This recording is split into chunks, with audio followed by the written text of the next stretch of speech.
across the UK, online and on DAB. The mother of all talk shows with George Galloway. On Talk Radio, we'll get you talking. Listen up, comrades of the world. Unite! He's a weapon of mass discussion, and he's back on your radio. Get ready for a revolutionary rumble on your radio with the original George of the political jungle. Galloway, celebrate the mother of all talk shows with George Galloway. Come have a go if you think you're hard enough. Get it? On the radio station that gives power to the people. Talk Radio, we'll get you talking. 100 years ago today, the worst single day in British history, 60,000 British soldiers fell on the first day of the Battle of the Somme. By the end, 146 days later, 1 million had fallen. It's been one bloody war ever since, and we've now got the Chilcot inquiry reporting on the Iraq war on Wednesday, and we'll be looking forward to that, I can tell you, and looking at the strife in the Conservative Party, where knives are flashing between shoulder blades, and the Labour Party, where it's all gone quiet on the Western Front, here on the mother of all talk shows.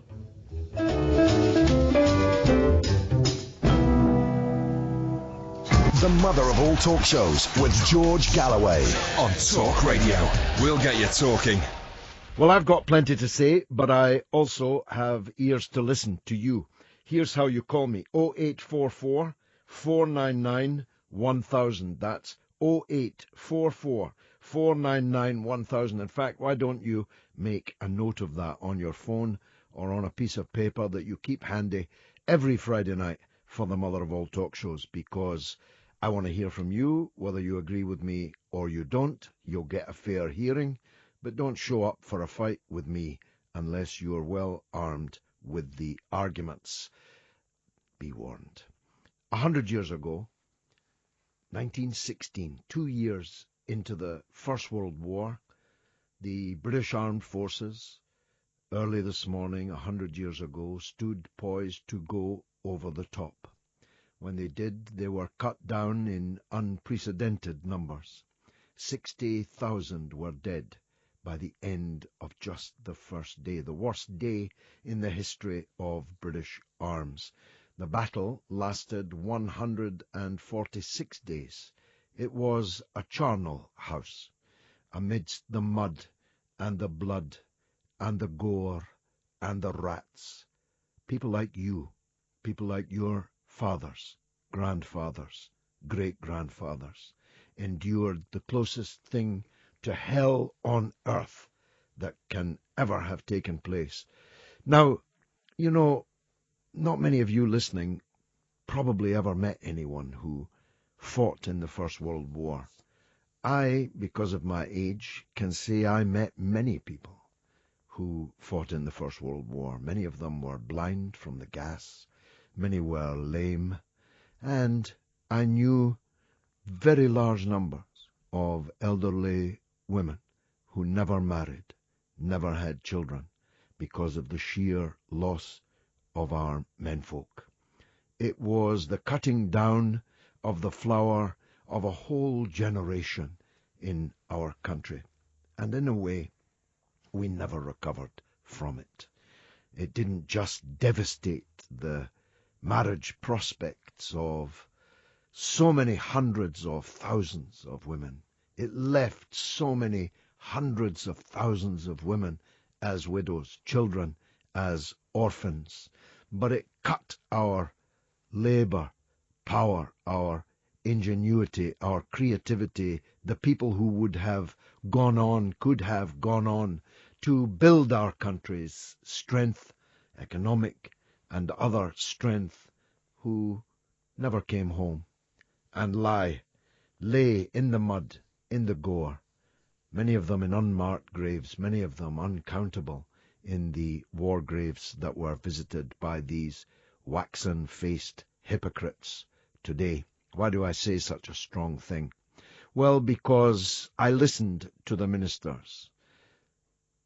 The British Defence Minister Fallon, I listened to the Prime Minister Cameron, I listened to leaders of all kinds who are never done sending new generations of young men to war and are probably already planning the next one. Robert Burns, the national poet of Scotland, put it best in an ode on Thanksgiving. He said this: "Ye hypocrites, are these your pranks, to murder men and gie God thanks? Halt! Desist! Go no further! God'll no accept your thanks for murder." And that's what it was. The First World War was mass murder. It was young men, usually with nothing but the uniform on their back, sent into that charnel house to kill other men just like them, or be killed by them, on behalf of a ruling elite, a ruling caste that not only had the same interests of carving up the world for their own benefit, but were actually cousins. Yes, that's right. The ruler of Britain and the ruler of Germany and the ruler of Russia were all cousins, and they sent their respective working class into the machine guns of each other's side. It was the biggest crime ever committed against the working people of Britain, and it was committed by our own rulers. Alan Clark, the late Tory MP and war historian, was a great friend of mine, the Right Honourable Alan Clark. May God have mercy upon his soul. He wrote the book of all books about the First World War, called Donkeys, the title coming from the old aphorism that the British soldiers were lions led by donkeys. Many people thought or think that it was our officers in the field that were being described as donkeys, but that's not true.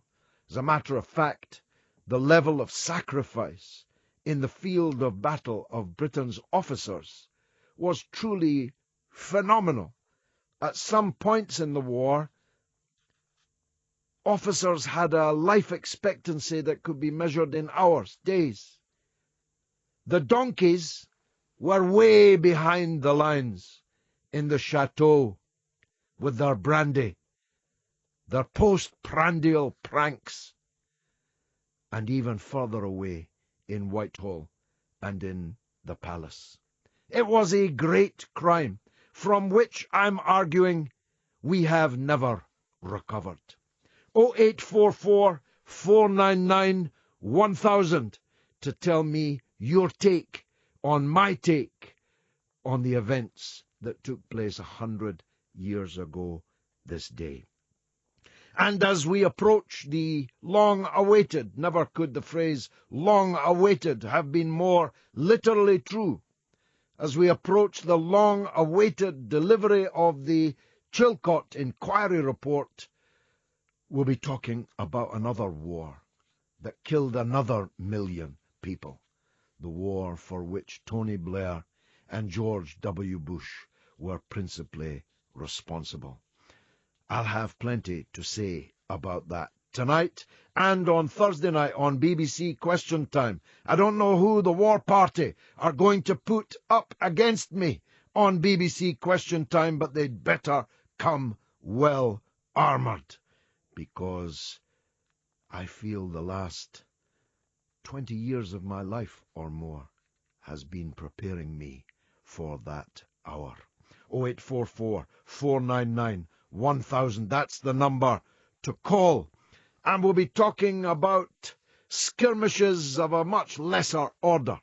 The skirmish between Michael Gove and Boris Johnson. The entrance. We talked about Stephen Crabb the other night. We'll be talking about Liam Fox, Dr. Liam Fox tonight. But we'll be talking about the whole field and what the Tory election battle means for us. And we'll be talking about whatever happened to that coup in the Labour Party. Do you know, the one that saw Dozens and dozens of Labour frontbenchers resigning their posts, people you never heard of, resigning from jobs you never knew that they had, all because there was going to be a cataclysmic leadership contest, except day after day after day has gone on and no contest has yet begun, because the coup makers are a bunch of treacherous clowns that can't even find a candidate to put up against Jeremy Corbyn, because they know that when one comes, Corbyn's going to win it with an overwhelming majority. That's all my views. What's yours? 0844 499 1000. Controversial conversation and cutting-edge current affairs comment with the notorious B.I.G.G. The mother of all talk shows with George Galloway On Talk Radio. Listen, this guy's a nightmare. He's not a great guy, folks.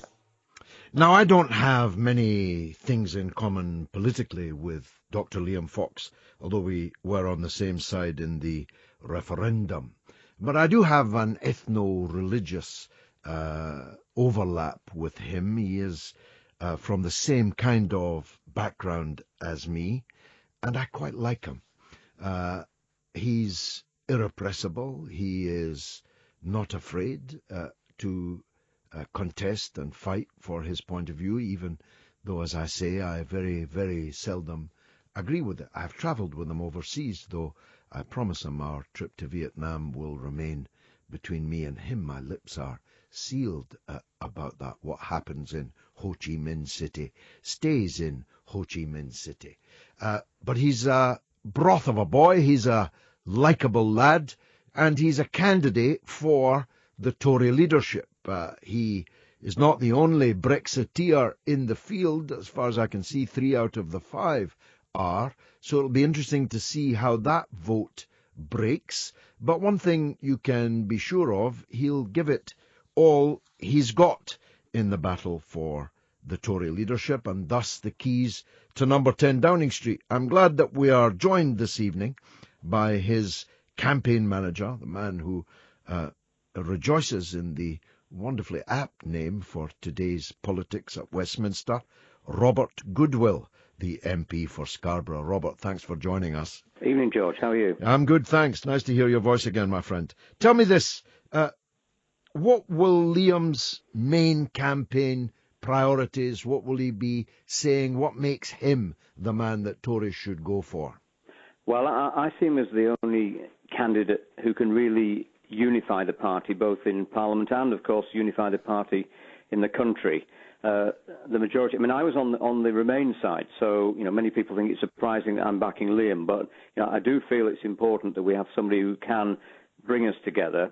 And, of course, Liam is also a candidate with a wealth of experience, both as a Foreign Office Minister and, of course, as our Defence Secretary at times when we had troops deployed in Afghanistan and in Libya. So, he is experienced. He's the sort of guy that I'd put in a room with President Putin or the new President of the United States, or indeed the person to ensure that we get a good deal as we negotiate our way forward with the European Union. So I think Liam is the Brexit candidate with credibility. I think Michael Gove has blown all his credibility, and Andrew Leadsom doesn't really have the experience. So if we want to give our people in the country a real choice, then, certainly Theresa May, I'm sure, is going to be in that final shortlist of 2.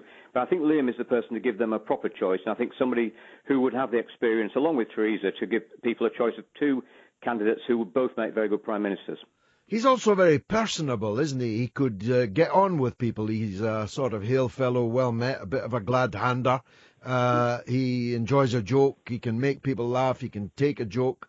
Not to put too fine a point on it or to be too unkind, some of the other candidates might strike, I don't say in my own case, but might strike many of the people listening to this as rather dull, rather perfunctory, rather functional, worthy but dull, let me put it that way. Yeah, I'm actually a farmer, George, and I always say I'd never buy a tractor from somebody who I didn't like. And I think the same would apply also in politics. If you don't actually like the person, if you don't think that's a person you could have dinner with or you could spend some time with, maybe you wouldn't think they're the sort of person that would represent you. And Liam is very clubbable, He's great company, but he's got also an intellect, and since he's been out of government, he has been involved in policy, particularly working in the United States, and he's a deep thinker as well, and we do need some deep thought at this very difficult junction in our political process. Is he still a Roman Catholic? I think he probably is, but to be honest, that's not an issue in politics in the UK, whether you're Jewish, Christian, Muslim. We've moved on from all that. I think he is a Roman Catholic. I meant it as a compliment, Robert. I meant it as a compliment. But he would be, in fact, the first Roman Catholic Prime Minister in office. Blair became a Roman Catholic after leaving it, since Cromwell, I think. Well, that's probably true. But as I say, I don't think religion and politics in this country really are things that juxtapose. Michael Howard was Jewish. We've had possibly one day have a Muslim prime minister. So, I really don't think it matters what people's religion is or whether they're gay or straight or whatever. But, I think it's important that people do know as much as they can about Liam. And as you've spent time with him, he's a good guy to get on with. Well, I think you made a very good point there. I didn't know that you'd been a farmer, but I still am. Oh, you still are. When you said I wouldn't buy a tractor from somebody I didn't like, that's actually more important in politics than some observers think.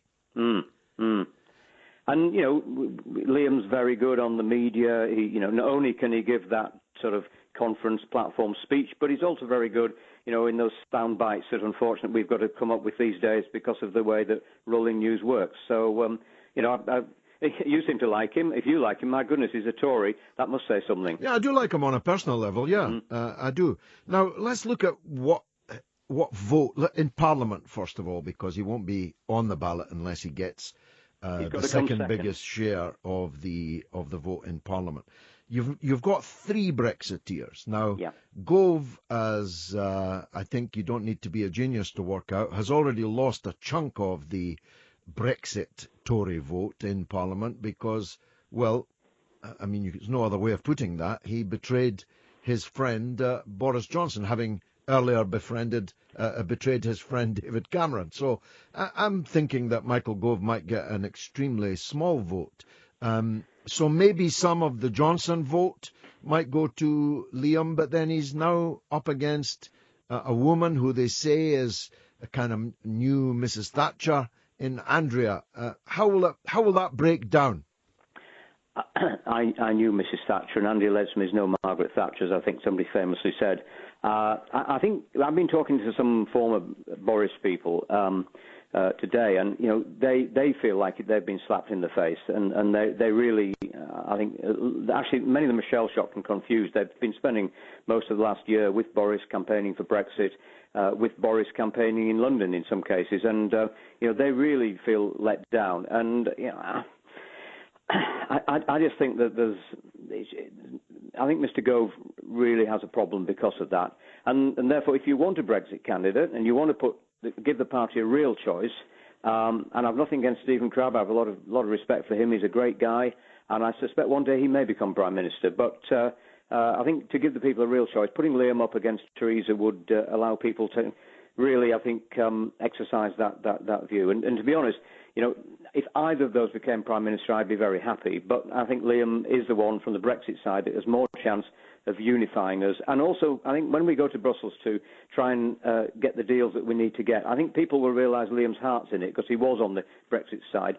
Although as part of that, I mean, some of the stuff that was said on both sides during the campaign was a little bit disappointing, to say the least. But I don't think Liam engaged in that. He managed to maintain his integrity and didn't get involved in some of the more campaign fear. What was it called? Project Fear on one side, and actually it was a Project Fear on both sides, wasn't it? It was. But I think Liam rose above that, and people have noticed that. So I think that's another reason I think that Liam would be able to unify the party in a way that maybe some of the other candidates couldn't.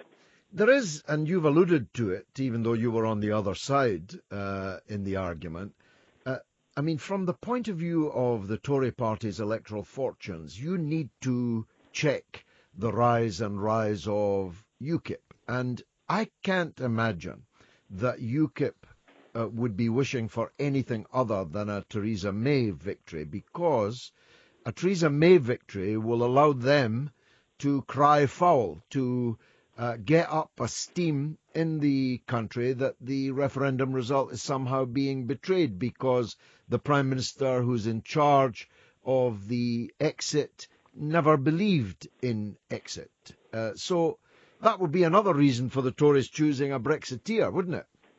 It might be, but actually here in the north of England, I think the UKIP are probably hoping for a Corbyn victory in the Labour leadership. I mean, it's the Labour people, the people in the council estates, the people, working class people, who feel absolutely unrepresented in the modern Labour Party. They're the people that turned out in large numbers to vote Leave, and in many ways they probably don't care less who leads the Conservative Party, but I think a unifying candidate like Liam would answer that point you make, but I don't think it's a massively relevant point, because there's one thing about the Conservative Party: they do like to win elections, and we've learned in the past how if you split over Europe, you lose elections. That's why we need to come together and deliver the decision of the British people. Well, they say that in the Tory party, the favourite never wins.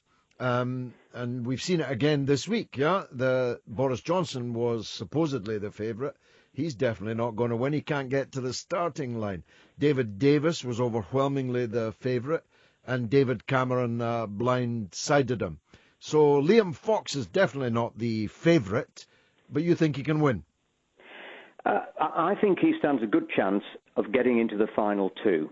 And then when we get out in the country, that will be up to our members to make that decision. And it's an entirely different selectorate to the House of Commons. The challenge this week is to, I think, persuade many of my colleagues, some of whom were with me on the Remain side, others on the Brexit side, that we need to give our people in the country a genuine choice. And I think a choice between Liam and Theresa would be, I think, an election that we couldn't actually lose, to be honest. Whoever came forward as a leader, would be somebody who could unify the party. But I think if we're going to be taken serious in terms of delivering on Brexit, I think Liam is in a good place. Well, do give him our regards, and thanks very much for coming on the show, Robert. Thank you very much indeed. And nice I've got a tractor. Catch up with you again. I've got a tractor, if you'd like to buy it. I bet it's not a red one. Many thanks to you, my friend. Cheers, all George. the best. That was Robert Goodwill, who's the campaign manager for Liam Fox. Dr. Liam Fox, a medical doctor, a man from Glasgow, of a Roman Catholic background. I don't think he knows anything about football, but if he did, he'd support Celtic, like me. 0844 499 1000. That's the number to call. 0844 499 1000. Or you can email me through the website at talkradio.co.uk. Or you can text me. Text TALK and then your message to 87222. That would cost you 25 pence, by the way, plus your normal sending charges. It'll be cheaper, indeed free, to tweet me at George Galloway or tweet at Talk Radio. Either will do. And this can be the University of the Airwaves. It is the mother of all talk shows. The mother of all talk shows with George Galloway. On Talk Radio. We'll get you talking. Well, let's take the first caller of the evening. It is Joe Farrell in Chapel Hall. Joe, welcome. Good evening, George. Nice to hear from Chapel Hall, I must tell you. Go ahead. Right. Okay, what I'm saying is, in the wake of the Hillsborough disaster, and there's a liver puddling, how can Angela Eagle take orders from Blair and Murdoch's newspaper, The Sun, without insulting the people of Liverpool? Well, her decision hasn't gone down well with her constituents. Certainly not with her constituency Labour Party, which voted overwhelmingly to back Corbyn. Yeah. It's a very strange business, Joe. I mean, is she in this or is she not? I mean, she told us, I was on the air when she said she'd make a statement later that day. I think it was on Tuesday. And then she said she'd make a statement the next day, Wednesday. And now it's Friday and she still hasn't declared. And now we're told to expect an announcement next week. I mean, do you think she's having second thoughts? No, I think she's acting under some sort of instruction from the guy who actually blocked the Hillsborough inquiry, Mr. Blair. Yeah. Well, he's got his own problems on Wednesday, of course. He might need to be out on bail shortly. Yeah. What do you think? I mean, this is Blair's last hurrah, you know. Blair and public relations agencies that he's close to, organisations that he is still the prince over the water to, Progress, the Labour organisation, the Fabian Society. Alistair Campbell is creeping round, and I mean creeping round all the television studios. This is the last battle for Tony Blair inside Labour politics, don't you think? Well, you see, Tony Blair is in America at the moment, as I understand it, and he's speaking and saying that people, you know, groups going through social media, and they're actually altering politics. But he's forgetting to say that Murdoch, I believe, is the godfather for one of his children, that it's all right for Murdoch and people like that to actually sway the vote on, you know, in political parties, but it's not all right for guys like myself. It's just pensioners.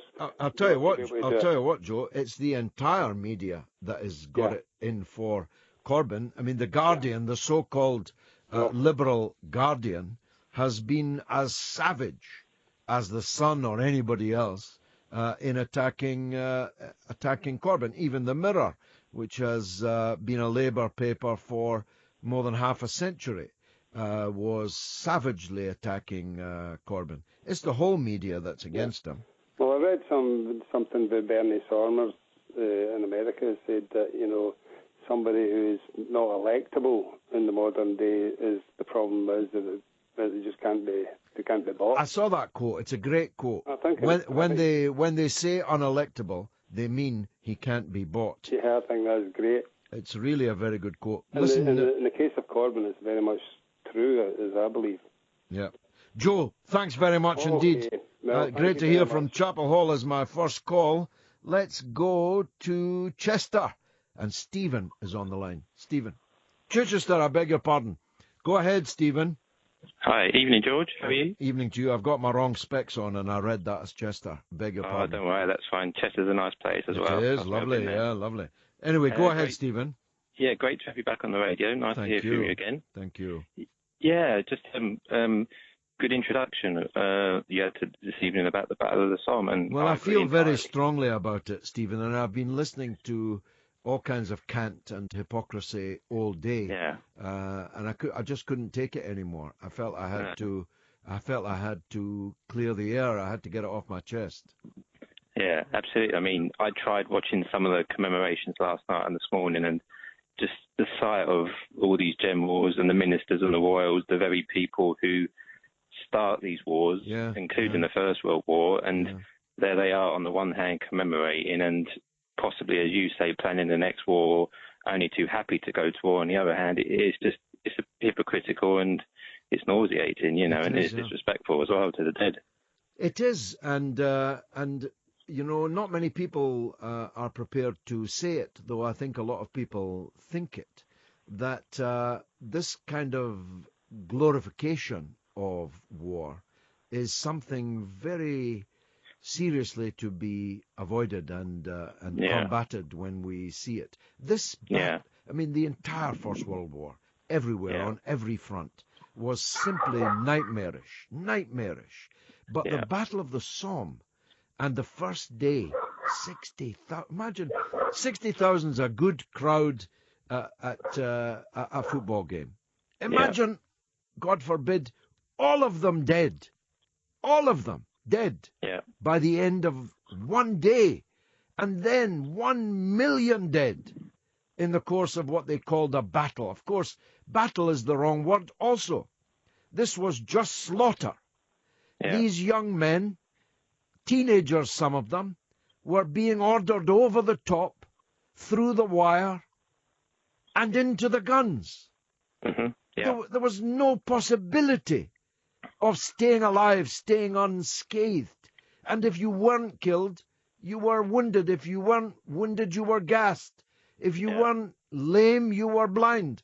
I mean, it's It's a nightmare that no horror picture from Hollywood could possibly compare with. Yeah. And yet they were ordered over day after day after day. And of course the hell was just as bad on the other side. It was one group of workers being sent to kill another group of workers on behalf of two kings who were cousins. It's unbelievable. And as always, the way throughout history, it's always, in wars such as that, it's always the working people and the masses who pay the price. Absolutely right. Absolutely. Well, I there will be some who think I'm being some way disrespectful. The opposite is the truth. I bow my head in the deepest respect to everyone that was slaughtered on that day. But I cannot remain silent about the fact that the whole thing was a crime. Yeah. It was totally unnecessary. It was merely a squabble between kings and emperors who were members of the same family, for God's sake. Exactly. They could have all got together at Windsor and sat down round the Christmas dinner table and avoided all of this, and probably did, yeah. Yeah. And I think the criminal thing about it all is that even now, 100 years later, there's a body of people who tried to revise the First World War and claim that it was necessary, it was justified, we were fighting against evil. The Second World War was a fight against evil, but not the First World War. Well, you've got it absolutely correct. The Second World War was our finest hour. We had to fight it. We should have fought it earlier. And without us, we'd be having this conversation in German. The Second World War was our finest hour. It was the greatest thing that we ever did in 1,000 years or more of history. But that cannot be said of the First World War. Or, from my point of view, all the wars that have happened since. Yeah. You know, the Second World War was the last shot we fired honorably that should have been fired. Yeah. But the First World War was just one long bloody disaster. Yeah. Okay, Stephen. Yep. It's been great talking to you, my friend, and I'm glad that you're listening and calling. Many thanks to you. Let me go to Martin, who's in Azerbaijan, in the great city of Baku. Well, that's a surprise, Martin. What are you doing there in Azerbaijan? Hello, George. Good evening. Good evening. I work over here in the oil and gas industry. Excellent, excellent. Baku is a simply magical name in from my political tradition, and I've never been there. I've never been there, but it's magical in my mind. Tell me, what would you like to say on the subjects we're talking about now? Just about the World War I and the Battle of the Somme commemorations, and some of the words that have been said tonight regarding those commemorations. Yeah, go on. I feel it a little bit unfair. I think your last caller said that the political leaders and that who were standing up today, his words were glorifying the First World War. None of these people were alive at that time, and they had no input into why or how that war was started or how it was conducted. And I honestly feel I would think that they do.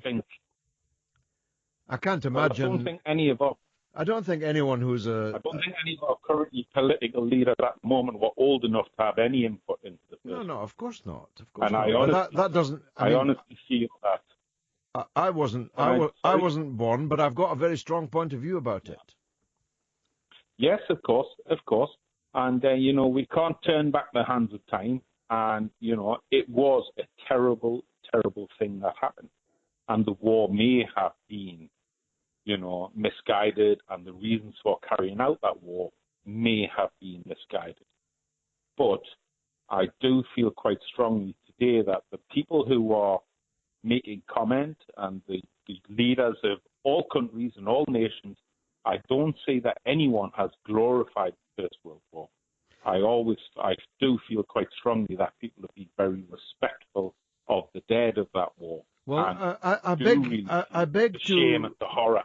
Martin, I beg to differ. Now, you were in Baku, so you couldn't have seen it. But I watched the British Defence Secretary from my own city of Dundee, Fallon. I heard him, saw him on television today, insisting that the First World War had to be fought. But that's not true. And therefore he is glorifying it. And moreover, he has supported war after war in the last 10, 15 years, and is probably planning for the next one. That's the point that I and the last caller were trying to make. Well, I think we need to separate, in my opinion, George, and I listen to what people say. Yeah. I think we need to separate people's feelings about the First World War, which happened, circa 100 years ago, and how people feel and react, and especially when we're talking about... Oh, dear. Lines to Azerbaijan have fallen. Martin, I'm sorry about that. I don't know what happened. I was very interested in what you had to say. I don't want this to be a monologue. I want it to be a dialogue. I want me to educate you and you to educate me.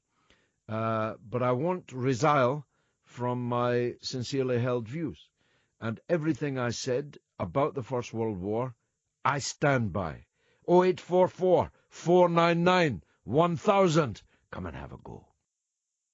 Big Georgie Galloway's back on the radio! Galloway, celebrate! The mother of all talk shows with George Galloway on Talk Radio. I'm back. Every Friday night between 7 and 10.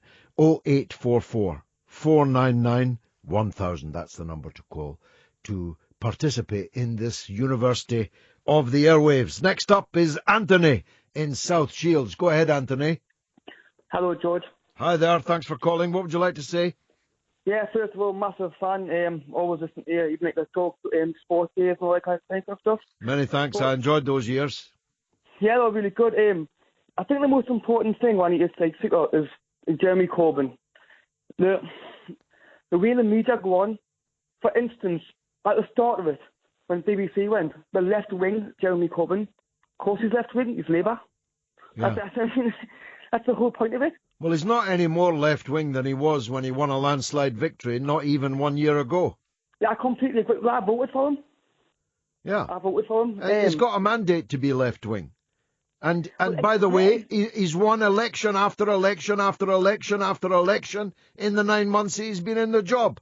He's won 4 parliamentary by-elections with increased majorities. The London mayoralty was won off the Tories. The Bristol mayoralty was won. He did better in the local elections than Miliband had done in 2015 when it was said that Labour was on the verge of taking power and so on. This is all got up, Anthony. Yeah, I completely agree with you. I'm 26. I'm at the age where, my generation's lost. Do you know what I mean? Everyone says it. Especially in South Shields. Yeah, exactly. Put it this way, David Miliband, who was South Shields MP. Yeah, until he went off for his £500,000 a year job, yeah. What did he do? When he was that MP for South Shields, we lost more jobs than when he was there. So what was his job done? What did he do? Nothing. All he was there for because Tony Blair put him there because it was a safe seat. Exactly. There was they were using you. What did he care about the people in South Shields? Exactly. And another thing with the EU, because I voted out as well, and everyone's like, "Oh, these racist people have done." Listen, George, I'm the most liberal left-wing person you've ever met. Yeah. I hate racism. It makes me feel sick. Exactly. Right. No, these are all, don't be put off by these things. This is the sour grapes of people who lost. And they predicted that the roof would fall in on the economy, and that has completely failed. And therefore they've got to go for something else, and that's the something else that they've gone for. This the way to go on. All these MPs who have stepped down, I've never heard of them before in my life. I can honestly say that, and I sat in Parliament with them. Do you know what I mean? I don't understand this. Anthony, thanks for the call. Great to hear from you. Let's go to the legend, Damien in Brighton. Go ahead, Damien. How wonderful. Good evening. George. Oh, how wonderful to hear your voice after 4 years. Go ahead. George, I just thought this would be an opportune moment to methodically assess the validity of the claims that are being made by the MPs to justify their attempted assassination of the democratically elected leader of Her Majesty's opposition. Yes, go ahead. You've made a good start on this already, George. You've highlighted the fact that since he was elected, the party has won every single by-election, every single mayoral election, and it increased its share of the vote by 4% in England in the council elections. The other accusation that's made by his detractors is that he doesn't offer an effective opposition to the Conservative Party. Well, there have been more U-turns in the last 9 months of Jeremy Corbyn's leadership than there was in the entire last Parliament. Included in that was Labour's successful blocking of the Conservatives' reckless attempt to cut the police budget, and the Labour Party contributed to preventing the incomes of 3 million people from being cut by the Conservatives' attempt to... This is the disability, yeah. Yes, exactly. Now, just if we can lighten it up for a moment, George, and the other claim that they're making is that he's not leadership material. So let's have a look, let's contrast and compare that. We've got Angela Eagle, who had a date with Destiny, which she promptly cancelled. We've got Tom Watson hiding behind the skirt of Owen Smith, who is in turn hiding behind Yvette Cooper. Who is he, people will be saying throughout the land? Owen who? It's a very good question, George. So these people who have been plotting literally for months and who have been lecturing Jeremy Corbyn on the issue of leadership, when it came to the crunch, none of them had the guts or the leadership skills to stand up against him. Exactly. Now, George, could I just make a wider point? Because I think people might think that this is just a very insular argument about the Labour Party when it does in fact affect us all. Mr Corbyn has actually achieved a unique feat, George, and it's nothing I've ever seen before since I've been studying politics. He has faced the onslaught from the entire establishment, and he has stood firm, and from the conversations that Tom Watson is trying to engage him in, it looks like the establishment blinked first. Now, the reason that this is important to everyone in the country is because what's happened, and without going into too much depth on it, but basically conservatism was replaced by neoliberalism in the early stages of Margaret Thatcher's tenure as Prime Minister of the country.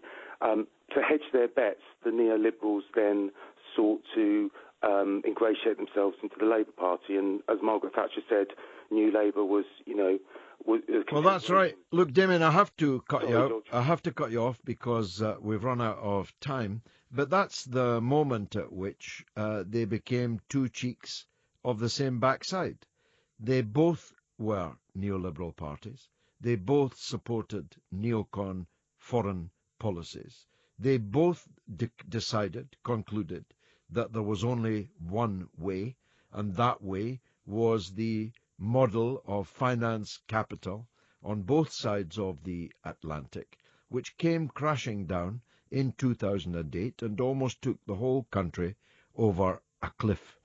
Corbyn represents, as Bernie Sanders represents, and in a peculiar way as even Donald Trump represents, a conclusion amongst the masses that the political class have betrayed them, have let them down, is incompetent, venal, and corrupt, and we want something new, somebody new. We want to try a different way. And that's what was decided last Thursday in the EU referendum. Across the UK, online and on DAB. The mother of all talk shows with George Galloway. On Talk Radio, we'll get you talking. Listener comrades of the world, unite! He's a weapon of mass discussion, and he's back on your radio. Get ready for a revolutionary rumble on your radio with the original George of the political jungle. Galloway, celebrate the mother of all talk shows with George Galloway. Come have a go if you think you're hard enough. Get it? On the radio station that gives power to the people. Talk Radio, we'll get you talking. It's George Galloway, it's the mother of all talk shows, it's Talk Radio, and I'm here every Friday night between 7 and 10, taking your calls, arguing the toss with you, listening respectfully, unless you're an idiot, in which case, well, you better be prepared. But in any case, if you want to make a different point of view to mine, then you're especially welcome. 0844 499 1000. It's the mother of all talk shows. The mother of all talk shows with George Galloway. On Talk Radio, we'll get you talking. We're talking about the 100th anniversary of the first day of the Battle of the Somme. They called it a battle because, well, that sounds better than what it actually was, the industrialized charnel house that the Somme battleground became. On the first day alone, 60,000 young British men fell. And by the end of the so-called battle, 146 days later, 1 million had fallen. It was a war in which working class people were fed into a slaughterhouse by the rulers at home, who were far from the madding crowd of the slaughterhouse themselves. The top generals and field marshals were in the chateau with their Chateaubriand. And far away in Whitehall and in the country houses and palaces, the real rulers were sending wave after wave after wave of men like your father, like your grandfather, over the top into the guns, to their death, mutilation, the loss of their sight, of their hearing, and in so many cases, the loss of their mental health forever, driven literally insane by the mad anger of the guns. And it was all for nothing. It was one king fighting one emperor and another king in Russia.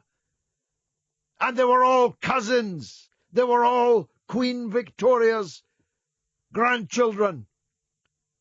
It was a battle to carve up the world between the various empires, in which the workers who were slaughtered on all sides had no side, had no interest, even though millions of them, imbued with the false consciousness that they did, marched into battle. Although 52% of the British casualties in the war were people who had been conscripted into it, as it became clear that all the straw hats and trumpets with which the opening days of the war in 1914 were accompanied, that the war was not a war to end all wars, was not a great war, was not a war in which the working people had anything to gain. Both sides should have turned their guns on their own rulers and united for a different Europe, a different world. Instead, they killed and were killed for rulers who cared nothing about them. Which brings me to Chilcot on Wednesday. I'm on BBC TV Question Time next Thursday night. I don't know who the war party are going to put up against me. and I don't know what Chilcot is going to say. But what I do know is that the same straw hats and trumpets, the same lies were mobilized by the mass media and the political class to send our young men to die in the wars in Afghanistan and Iraq. And I do know that 1 million people died there too.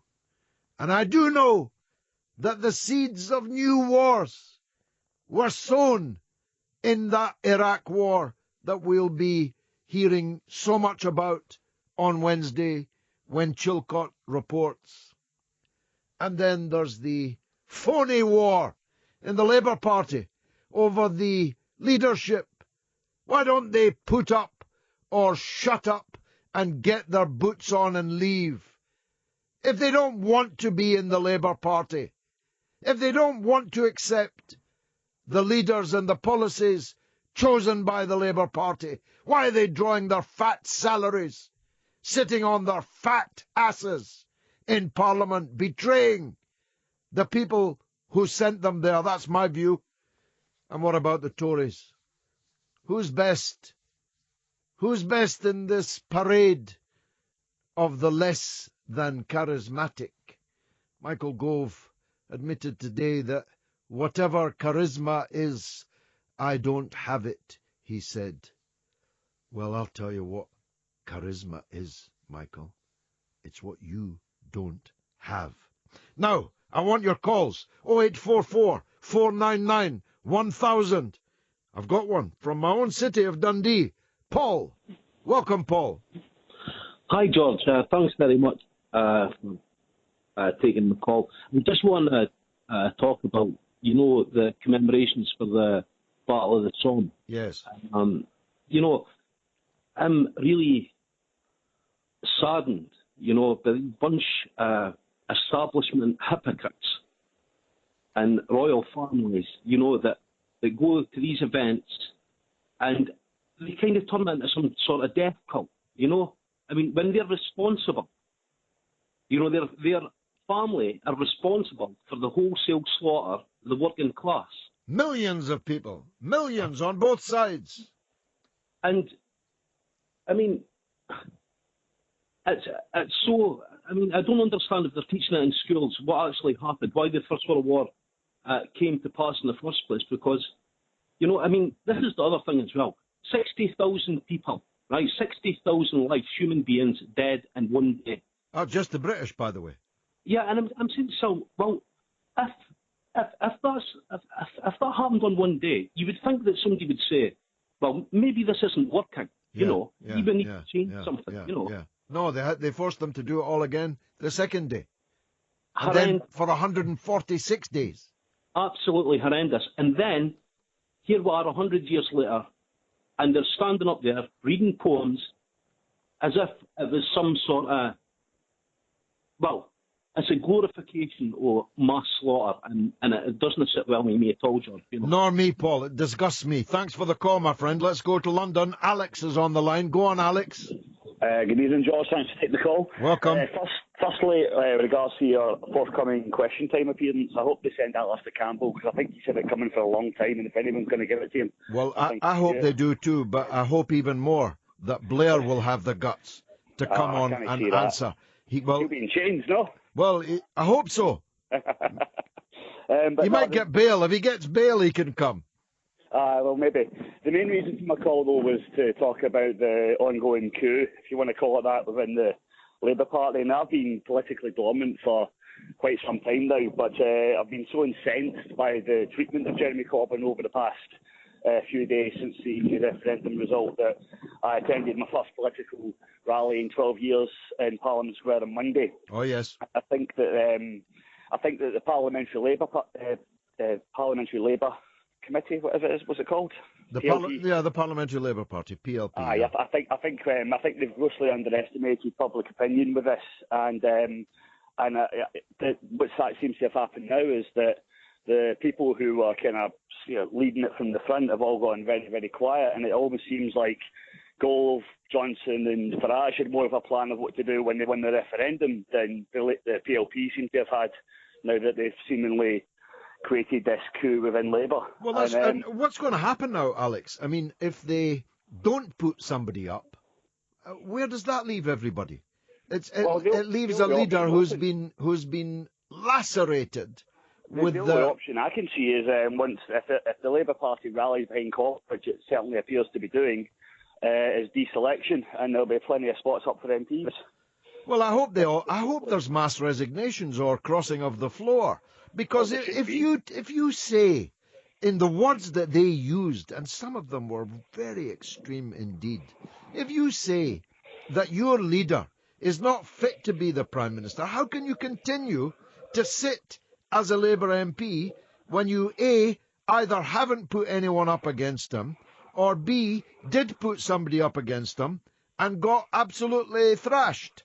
Exactly. And the thing about Angela Eagle, I read a thing in The Guardian today about her, and I was quite surprised how such a kind of long-worded article could go into so much detail about Angela Eagle without mentioning, first of all, that she voted to go into Iraq in the first place, and second of all, she voted against an inquiry into the Iraq war. Yeah, she voted repeatedly against holding an inquiry into the Iraq war. So how can she be called progressive? Well, it didn't mention many things, actually, about her. This was the former SDP traitor Polly Toynbee's article in The Guardian, which has been actually the most shameful of all the newspapers in this. She wrote this long article in support of Angela Eagle without mentioning these and other salient facts. She did vote, and she did it with feeling, for the Iraq war. She voted for university tuition fees. She abstained on the Tories' welfare cuts that even the Tories opposed. After then, the Tories abandoned those cuts as unnecessary, but she had actually effectively backed them. So, I mean, she's a non-starter, Alex. We can agree on that. She can't possibly be the Labour leader. I think the thing that these people have also forgotten, George, is the fact that, Corbyn's made a consistent career out of standing against the rest of the MPs in Parliament to make a stand for what's right and what's just. That's right. And he's been totally vindicated, Alex. Everything he stood for has come to pass. Because he can't be bought, as one of your callers said earlier. It's a great quote, that. When they say somebody's unelectable, they just mean he can't be bought. Alex, thanks for the call, my friend. Quite a lot of Twitter feed, actually. Tarek says, so happy I found you on Talk Radio. Bye-bye. And he mentions another radio station that people are abandoning in droves. Alex Russell says, greetings from Manchester. On Wednesday, you retweeted my tweet about Corbyn's need to have you back in the party. Is this looking like a situation that's likely to occur? Well, Alex, after Chilcot, either Tony Blair and Jack Straw and Alistair Campbell and the rest of the War Party are expelled from the Labour Party, or I'm reinstated in it, because Chilcot, without even seeing it, has got to conclude that I was right about the war and these people were wrong, and it might be that he concludes much worse than wrong. So, I mean, it's an untenable situation to have Blair in the Labour Party and me out of it, when I was one of the main leaders of a movement which has been completely vindicated. Now, Andrew asks, do you think a Scandinavian Nordic model could work in Britain or not? That's from Andrew in Helens Bay. Well, I think we'll probably have to talk about that later, because I probably have to take a break now. Or can I continue? Let me take a break. Come have a go if you think you're hard enough. Get it? The mother of all talk shows with George Galloway on Talk Radio. We'll get you talking.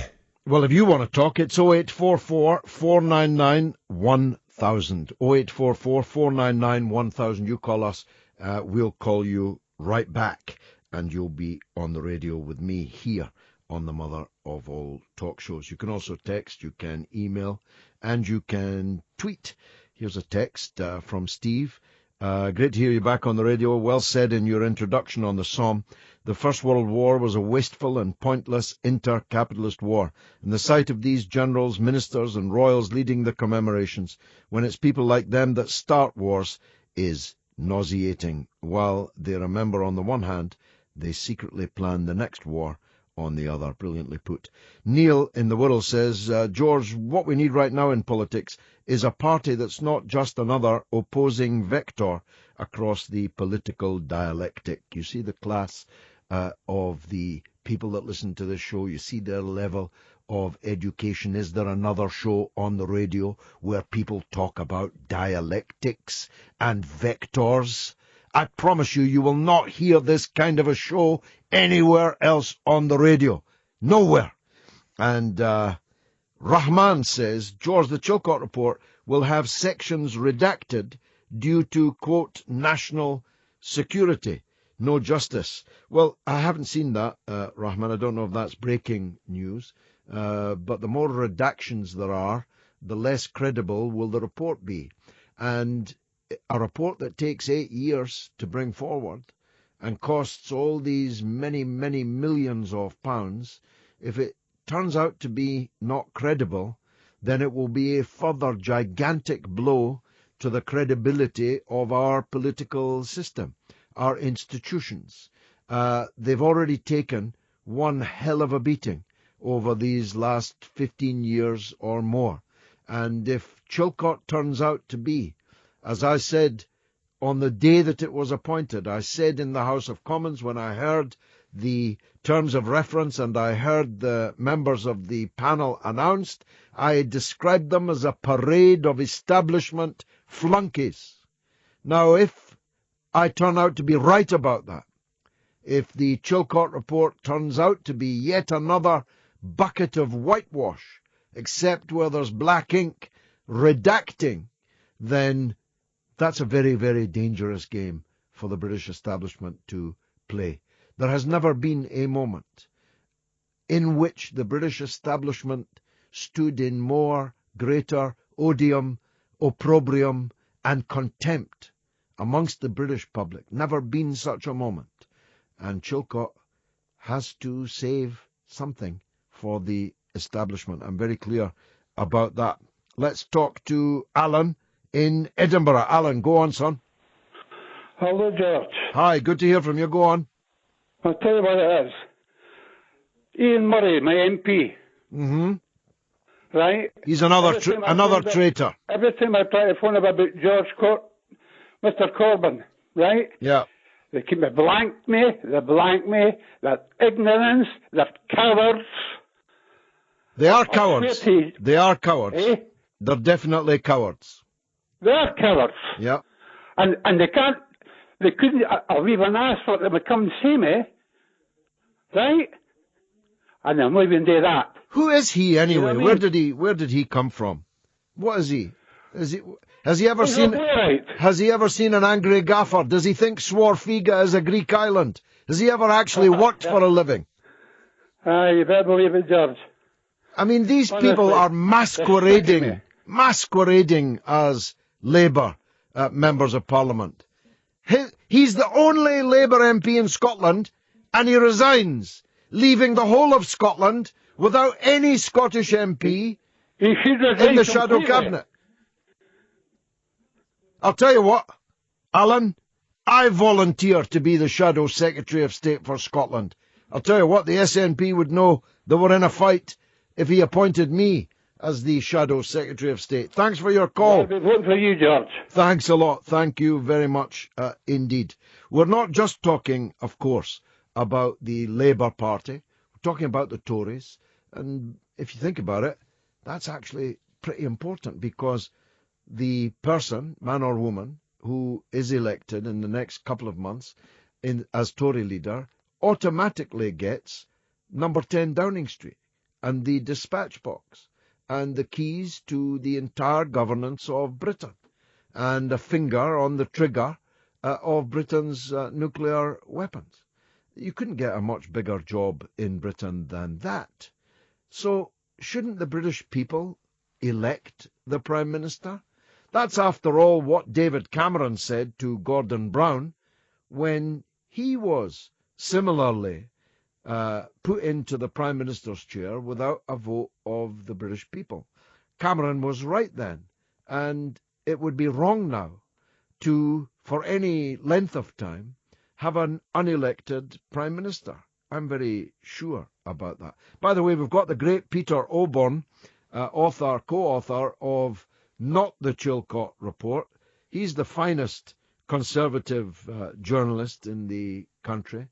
He might not thank me for calling him conservative. He's on the right, but he's a man of great integrity, a man that cares about the truth and about telling it. And he does regularly in his books and his newspaper columns, his television and radio programs and so on. He's coming on at half-time in the football, which shows that he's got his priorities right. Why speak to me when there's a big football game going on? Pete B. says it's lovely seeing the people putting their foot down. It's our future, and we'll have our say. Very well said. Hugh Hicks says they are afraid to challenge him in a democratic vote. They will just keep bullying him and harassing him until he goes. Well, he ain't going, Hugh. I can absolutely guarantee you on that. Balder the Brave says everyone's saying Gove is a clever man. But why did it take him so long to work out that Bojo is a bit flaky? Well, I think he probably already knew that. Let me, in the interest of honesty, make it clear that Michael Gove is a very clever man. I've known him for a very, very long time, since he was a boy, in fact. I spoke at the Oxford Union when he was the president. He was clad from head to toe in tartan, with a tartan bonnet and a tartan jacket and tartan trews and very, very shiny pumps on his feet, on his twinkle toes. And I thought to myself then, you're a clever young man. You'll go far. And he has gone far. He is a cabinet minister, he's the Justice Secretary, he's been the Education Secretary, he's been the Chief Whip in the government. He's funny. He's witty. I don't know why he says he's got no charisma. He's got a lot more to him than Theresa May, in my opinion.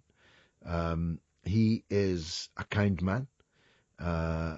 He's the only government minister that received me when I demanded to see him after I returned to Parliament in 2012 to talk about the disastrous state of the schools in my then constituency. He immediately agreed to make space in his diary to receive me at the Department of Education.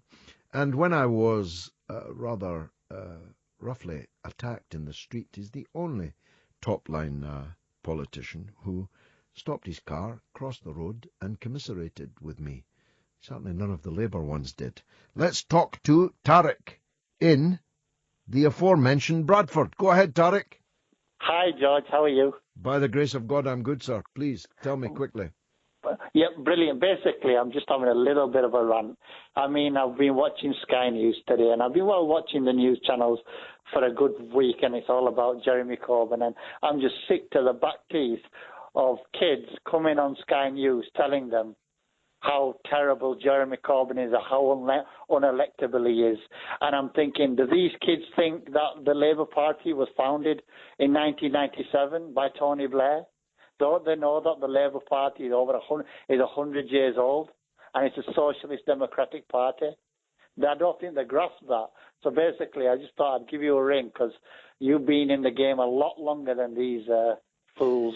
Yeah, before some of them were born, Tariq, I couldn't put that better than you have put it. The working people of Britain gave birth to the Labour Party in your city of Bradford. Yeah. That's where the meeting was that began the creation of the modern Labour Party. And I think it was in Lister Mills, actually. Yes. And the historic responsibility of the Labour Party to the working people is very clear to me, but is entirely absent from their comprehension of what they're there for.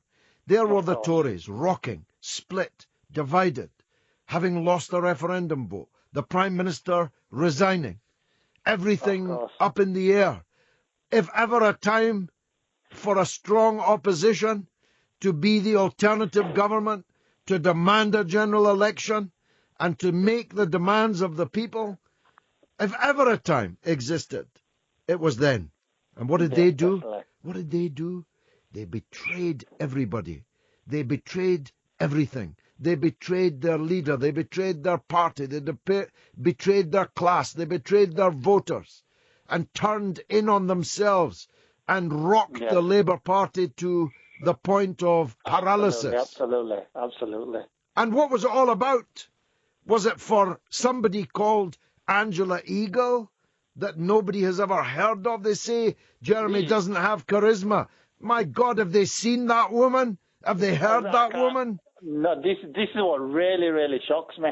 And I'm thinking, they don't even have a chance against Jeremy Corbyn. That's the point. So what was it about then? What was it about? Because why would you do all this? Chilcot. It's got to, I can't think, unless they're thinking, hang on a minute, is Jeremy Corbyn actually electable? Is that Jeremy Corbyn actually, are we going to see Jeremy Corbyn as a Prime Minister? I tell you what, the Tories are... well, they're cock-a-hoop. This is all... What a gift. What a gift. Tarek, absolutely. Wonderful to hear from you. Wonderful to hear from someone in Bradford. Ashley Williams has equalised for Wales. Let me bring you that breaking news. What a captain he is. What a figure of a man. What a wholehearted captain he is. Now, I'm talking about, well, everything really. Let's hear what Mike in Nottingham has to say. Go ahead, Mike. Hi, George. That was really quick coming through. I mean, fundamentally, about Corbyn, I like quite a lot of his politics. I agree with quite a lot of what he says. But I think there is a reality of it, is that the British electorate are not going to select that man to be their leader. And beyond that, even if we lived in a society where the media didn't wield vast amounts of power, he's probably still not electable, but the media do wield huge amounts of power, and there's no way that Dakar or Murdoch are ever going to sit behind their desk and think, let's get behind JC. So I'd love to hear your opinion on it. What do you want, or what do you think we could do to have an electable left-wing party?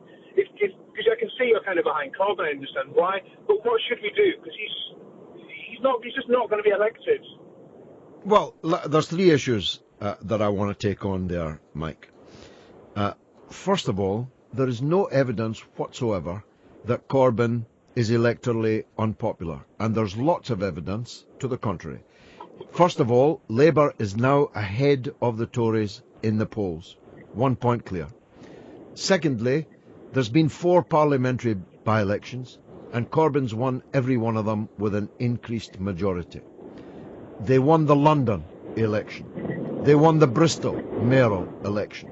They improved Labour's position at the local elections in 2015. So there's no evidence that he cannot be elected, and there's lots of evidence that he can be. And the third point, or the second point is, how good do you have to be? Do you have to be better than Ed Miliband? Well, I promise you, there were not tens, scores of thousands of people paying money to join the Labour Party under Ed Miliband. Ed Miliband lost. Gordon Brown lost before him. Labour members were flooding out of the party under Gordon Brown.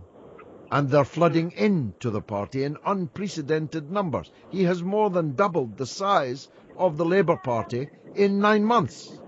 So I believe that the evidence is that if he had been supported, and if he is now supported, Corbyn can win. He can certainly defeat Theresa May or Michael Gove or Liam Fox. None of those is a formidable enough opponent to make me conclude that the Tories are a shoo-in in the next general election. My third point is this, Mike, and then I'll let you back in.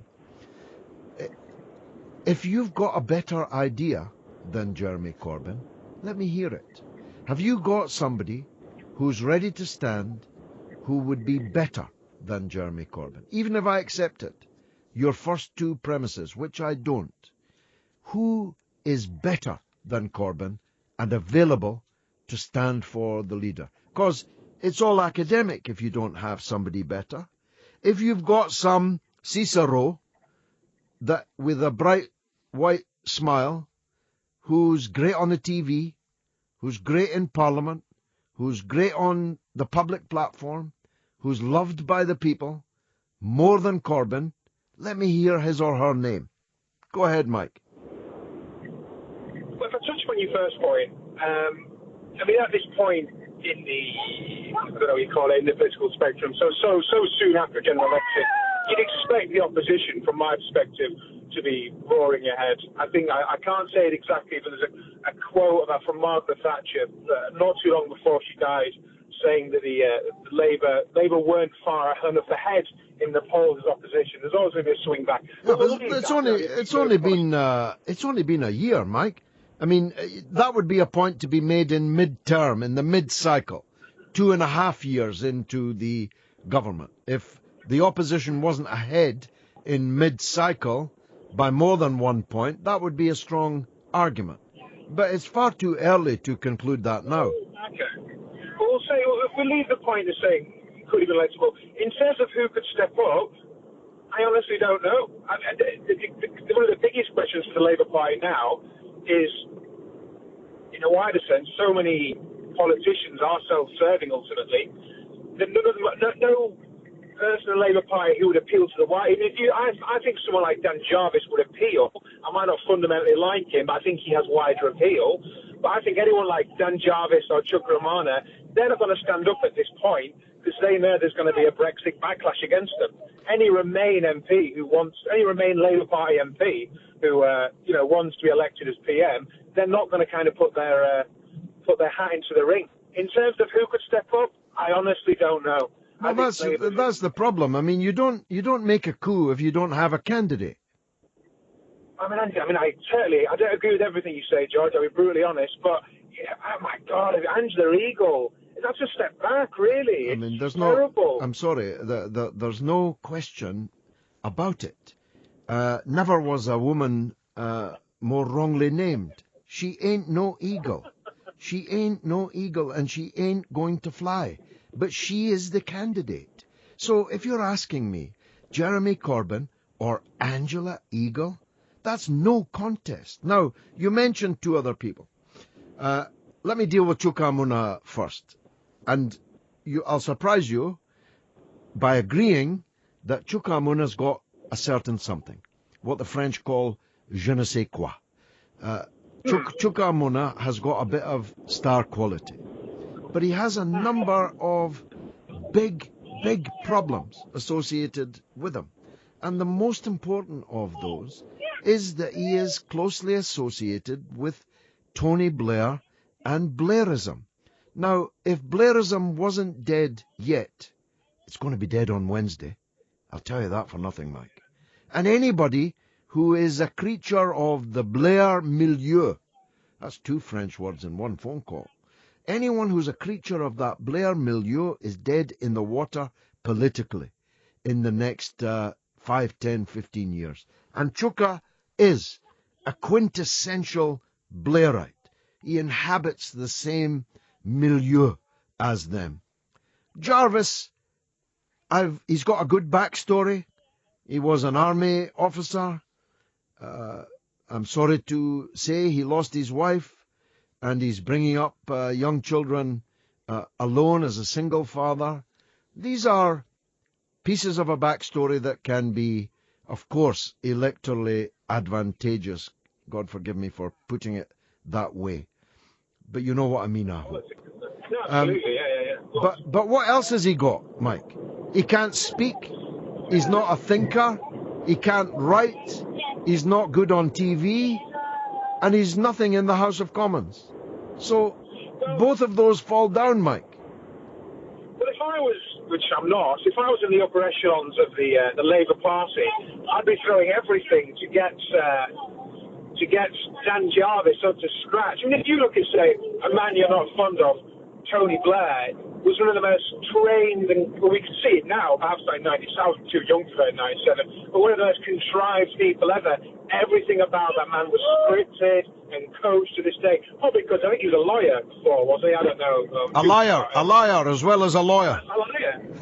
And there we go. But the thing is, I think that one of the reasons I think Dan Jarvis is potentially very electable is because of his background. It would make it very, very difficult for the press to make personal attacks on him in the way they did against Ed Miliband, which I think is his main selling point. Labour need to get someone who certain newspapers could not personally attack. I mean, the thing about, whatever your opinion, the national election, having a picture of a candidate to Prime Minister eating a sandwich is a vile form of politics, and he couldn't do that to that man. It would have been good if he could have eaten it a bit more delicately. Listen, Mike, it's wonderful to hear from you. Thanks very much for the call. Pleasure disagreeing with you. Let's hear from Tom in Stafford. Tom. Hi, George. Welcome. Go ahead. Brilliant. Yeah, basically, George, what I wanted to say to you was I'm a pipe fitter myself. I'm completely working class, from working class family, working class background. Yeah. And from what I've taken from the last probably year in politics is that people like myself have not been sold Corbyn properly from the media. Obviously, that you'd expect that. Of course. But by the way, Tom, the media has never been less important. There are fewer people buying newspapers than there has ever been in the whole of British history since the printing press was founded.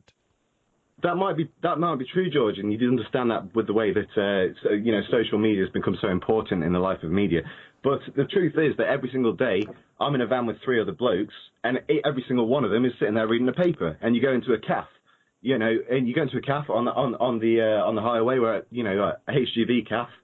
And every single bloke sitting in there, and they're not sitting there reading The Guardian, they're not sitting there reading The Independent, they're sitting there reading either the Daily Mail or The Sun.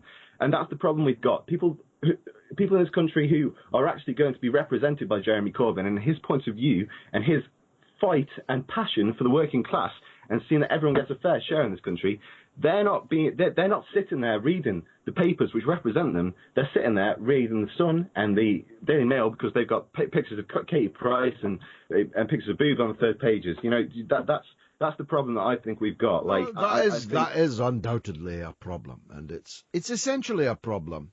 It is inherently a problem to market left-wing ideas in a society like ours. The question is there anyone else in the Labour Party who's got the right ideas and who could market them better? And the answer to that is no, Tom. So what's the point in trying to overthrow him? No, no. You get me wrong, George. I'm joined the Labour Party because of Jeremy Corbyn. I voted for Jeremy Corbyn, and I'm hoping that Jeremy Corbyn comes through.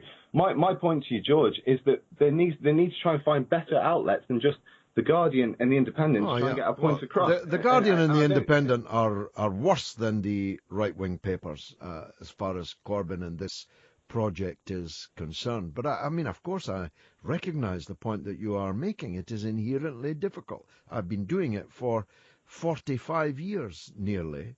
I know how difficult it is to try and sell people a package of left-wing ideas. It's much easier to sell... I think it's George. You've got the right way of doing it. Like I was going to vote Remain in the campaign. I was got very, very humanitarian points of view, and I was going to vote Remain until I started watching your videos and seeing the left wing reasons for voting Leave, and that's what essentially convinced me in the end. And I think that's what Jeremy Corbyn needs. He needs me. That's what he needs, Tom. He needs me. You, mate. He does need you. He needs to get me back in.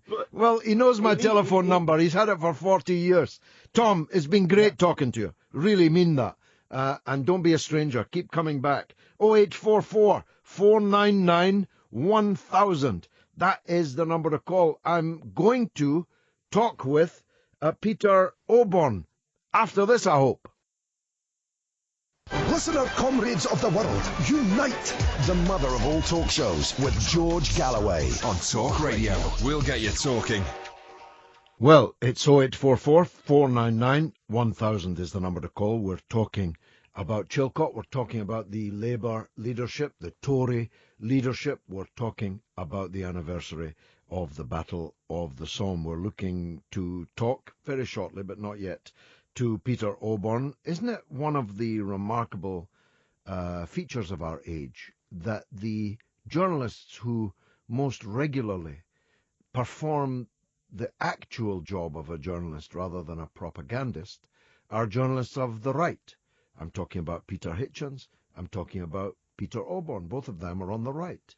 But both of them know what the purpose of journalism ought to be, which is to look for, seek the truth, rather than recycling the propaganda of the powerful. And so you'll get a taste of that when Peter Oborne does come on. He's written a book, very, very good one actually, called Not the Chilcot Report, which came out in advance of the Chilcot Report, and it's worth having it by your side to compare against the actual Chilcot Report. And if you do, you'll get an idea of what ought to be in it, and you'll be able to check whether it is or not. Let's talk to George in Colchester. George, welcome. Thanks, George. Good evening. Good evening. Just listening to your show, I'm struck with the similarities that we have here between the Labour Party and what the situation was in Ireland in the 1980s. Because in the Labour Party in Ireland in the 1980s, most of the leaders were a bunch of self-serving, it was a clique of self-serving individuals. But there was one man who stood out against all of that. There's a man you probably know, actually. His name is Michael D. Higgins. Indeed, I know him well. And incidentally, he's a very good friend of Jeremy Corbyn's, I might add. He is. And now he's the President of Ireland. He is indeed the President of Ireland. And I wanted to say that the sort of things he campaigned for in the 1980s were things like rights for travellers, still not popular in Ireland today, feminism, still not popular in Ireland today, Nicaragua, Palestine, human rights in Central America. And he is now the President of Ireland, and incredibly popular at that. Yes.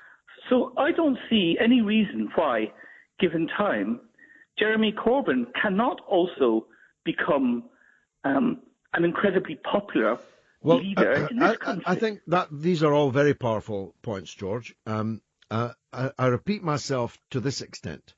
There have been electoral tests in the very short period of time that Corbyn has been the leader of the Labour Party, and he's passed every single one of those tests with flying colours. So there's no reason to think that he is in any way a political liability. They would have a case if that were not so. If he had lost the Oldham by-election, which, by the way, his enemies in the Parliamentary Labour Party believed that he would, and were ready to mount a coup back then, even though he'd only been in 3 months at that time. If Labour hadn't won the mayor's position in Bristol, in London, if Labour had done badly in the local elections in 2016, May 2016, rather than well, then there would have been a point. But I was privileged to be at the side of the late and great Tony Benn for decades. And I met him a couple of times. He was a great man. A very, very great man. Now, at the time of his challenge for the deputy leadership of the Labour Party, if you believed the media, he was the most hated man in Britain. But I knew that that was not true, because I was travelling the length and breadth of Britain with him, oftentimes in the same motor car or on the same train, and having a cup of tea with him in the same cafe. And I could see with my own eyes that that was not true. So they haven't given Corbyn a chance. They've been knifing him in the back since the day and hour that he became the leader. And that's why we're in the situation today, that the Labour Party has risen up in the country against those MPs, and we're not talking a few. This is not a gang of 4. This is a gang of 172. I mean, That's a pretty big gang to be surrounded by in Parliament. And that's what Jeremy's had to put up with all of this time. George? Yes. Well, I mean, all I would say, George, is if the Labour Party campaigns on a platform of more outsourcing of local government, more schools converting to academies, more action for work or whatever that bullying organisation is that forces you to take jobs you're not Atos. for, they will be massacred. They will be absolutely massacred. I don't believe that. That's my point anyway. I don't believe that. But thanks, George, for calling. I appreciate it. Pleasure to disagree with you. Frank says, fantastic to hear your voice again, the best show on the airways. I felt uneasy, he says, about the ceremony, which felt militaristic with all the guns and uniforms, and nationalistic with all the God Save the Queen and royalty, whose descendants sent these very men to their deaths. Keep up the good work. Thanks, Frank, for that. Richard says, the families of the dead of all nationalities deserve to know why their sons and daughters died and who was responsible. That's exactly my point. Thanks for that, Richard. Again, Balder the Brave. I take it back then regarding Mr. Gove. He seems to have a heart. But is he our next unelected Prime Minister? Well, I doubt that. I doubt it. He's got a number of problems right from the start, doesn't he? First of all, he told everybody, most unwisely, that he wasn't actually up to the job of Prime Minister. He told everybody he didn't want to be Prime Minister. Told everybody he didn't have the skills to be the Prime Minister. Told everybody he couldn't count, although Alec Douglas-Hume couldn't count either. He used to use matches to lay out on the table and do his economic sums. He told everybody now that he has no charisma. He told everybody now that he has no glamour. Well, actually, I don't believe that all of those things are true, in fact, but he did say them, and they are captured on tape. And he has lost the support of everybody that wanted Boris Johnson, and that was not a few people. That was not a small number of people. He's never going to get their votes, and he's competing with now two other Eurosceptic candidates, Andrea Leadsom and Liam Fox. So that's a crowded piece of territory, given that the majority of Tory MPs were for the EU, for remaining in the EU. So it looks to me that Theresa May, the Dalek, the competent, worthy but dull candidate, despite the tartan outfit yesterday, it looks like she's going to be the leader and therefore the next Prime Minister. Now, as someone who wants the Tories to lose the next election, I'm quite happy about that, because I think Jeremy Corbyn against Theresa May is a contest that Jeremy Corbyn can win. That's my view, and I want to hear yours. 0844 499 1000. You can also text, you can email, you can tweet me at George Galloway or at Talk Radio.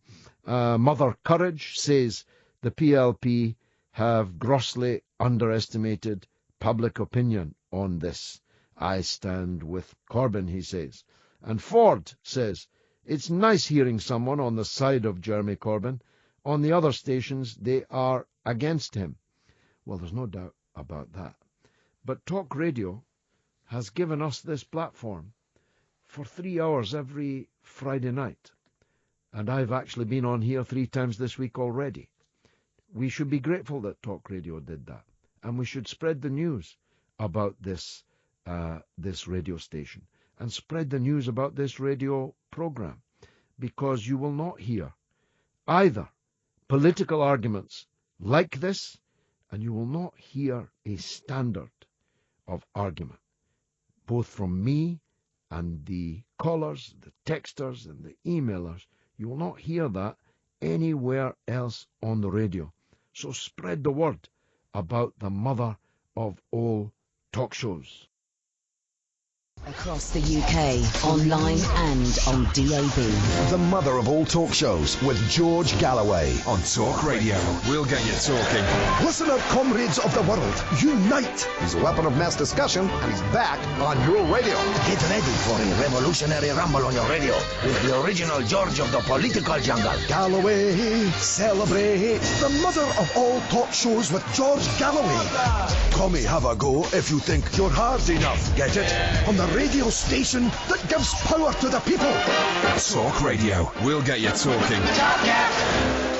On the 100th anniversary of the first day of the Battle of the Somme, we look back at that war and forward to the Chilcot Inquiry Report into the Iraq War. And we look at all the petty squabbling going on in the Labour Party and in the Conservative Party, where Michael Gove says he has no charisma, which isn't actually entirely true, but hey, he's a politician.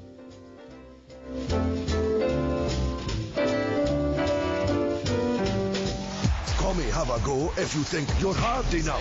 Get it? The mother of all talk shows with George Galloway. On Talk Radio, we'll get you talking. A lot of you, because you're young, never knew anyone who was sent into the charnel house of the First World War. I knew many. My first wife's grandfather was blinded all of the rest of his life and walked with a stick because of the injuries he had sustained in Ypres. But the Somme was a battle really without parallel, before or since. It lasted just 146 days, and 1 million people fell in that battle. And on this day, 100 years ago, 60,000 British soldiers fell. Just get your head round that scale of casualties. 1 million in one battle. 60,000 in one day, which had to be endured day after day for 146 days. And when you hear the word battle, don't think it's like some kind of Hollywood movie. These were men in trenches, in the rain, in the mud, in the blood, in the gore, ordered over and over and over and over again, over the top, into the monstrous anger of the guns, who died shot to pieces, torn to pieces by bullets and shell, who lay dying on barbed wire with no one able to help them. And worst of all, from my point of view, it was all for nothing.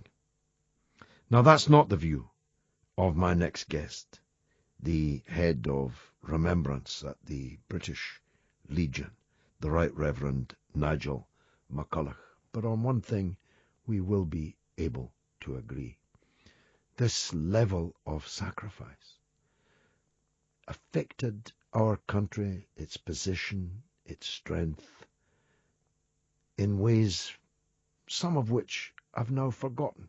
For example, you probably will never, thank God, know huge numbers of women that were left widowed, that were left without a partner, had no one that they could marry, were left single for all of their lives because so many men were lost. You'll probably never know that, but I did know it. I knew a lot of old women that had never married, never had children, whose lives had been grievously affected by the loss of so many of our young men in the First World War. We haven't got him up yet, the Right Reverend. Oh, he is on the line. The Right Reverend Nigel McCulloch, head of remembrance at the British Legion. Welcome to the show on this momentous day. If ever there was a day for remembrance, Reverend. It's this day, isn't it? It certainly is, and a lot of what you've been saying I do agree with. If there's an example of the futility of war and the sheer hell of it, then it is most certainly the Battle of the Somme. And what you were saying also took me back to my childhood, and I can remember single ladies who were growing old and had on their mantelpiece a picture of somebody in uniform, and this had been their sweetheart who never returned. And as you say, in so many communities, there were no men left. It had absolutely devastated many of the villages and towns of our country. And my prayer is that we never, ever have to go through that terror again. And it affected all classes, working class people, people from the countryside, middle class people, the officers whose life expectancy at some points in the war could be measured in hours. They would be promoted and then they would be killed. That's right. I mean, their job as the officers was to lead the men over the top. All the men were firmly under orders, so they followed. And of course, they had never realized before they went over the top, until after the first day, exactly 100 years ago, that the German artillery, which they'd been told had been pretty well devastated, hadn't been at all. And so the shell fire was absolutely horrendous. The barbed wire that they had been told was cut hadn't been. So these men, who were also ordered to walk when they went over the top because of the heavy gear they were carrying, simply walked into death. And the big tragedy was, this is particularly true in the northwest, but in other parts of the country too, there'd been a huge recruiting campaign in 2014 and 15, and the idea, which seemed such a good one, was to get friends to join up. These battalions became known as the PALS battalions. So your mates who'd been with you at school, you all joined up together. The sports club you'd belonged to, they all joined up. People in the same workplace, they joined up. And as you rightly say, there was absolutely no class distinction. Everybody went. And of course, those who'd grown up together either were killed together or were wounded for the rest of their lives together. So there has never been such a bloody conflict in the whole of our military history. In the whole of human history, if you think of the scale of it, the wonder is that the battle was persisted in. It's not as if day 2 was very much better than day 1, or day 122 was any better than day 2.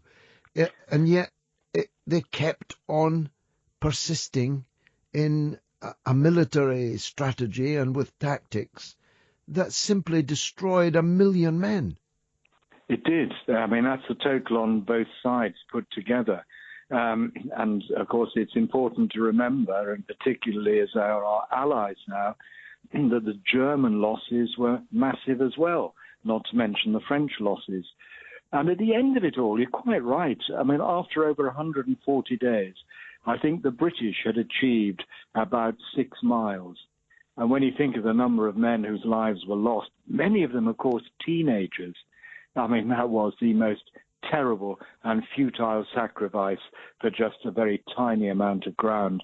One of the things that hopefully we learn from that, and I'm encouraged today, I've been in Manchester watching the national celebrations here, the fact that there were so many young people who were taking part, that so many schools have had projects, that young people have been encouraged to go on the internet, find out about their great-great-uncles, their great-great-grandfathers, and often to be amazed that they do have somebody in their family who's fought in all this horror. My hope is they don't just regard it as history, but they learn from that as they grow up, they prevent the future generations from ever having such a terrible bloodbath again. Well, of course, that's very good news, actually, and it's also slightly surprising to me.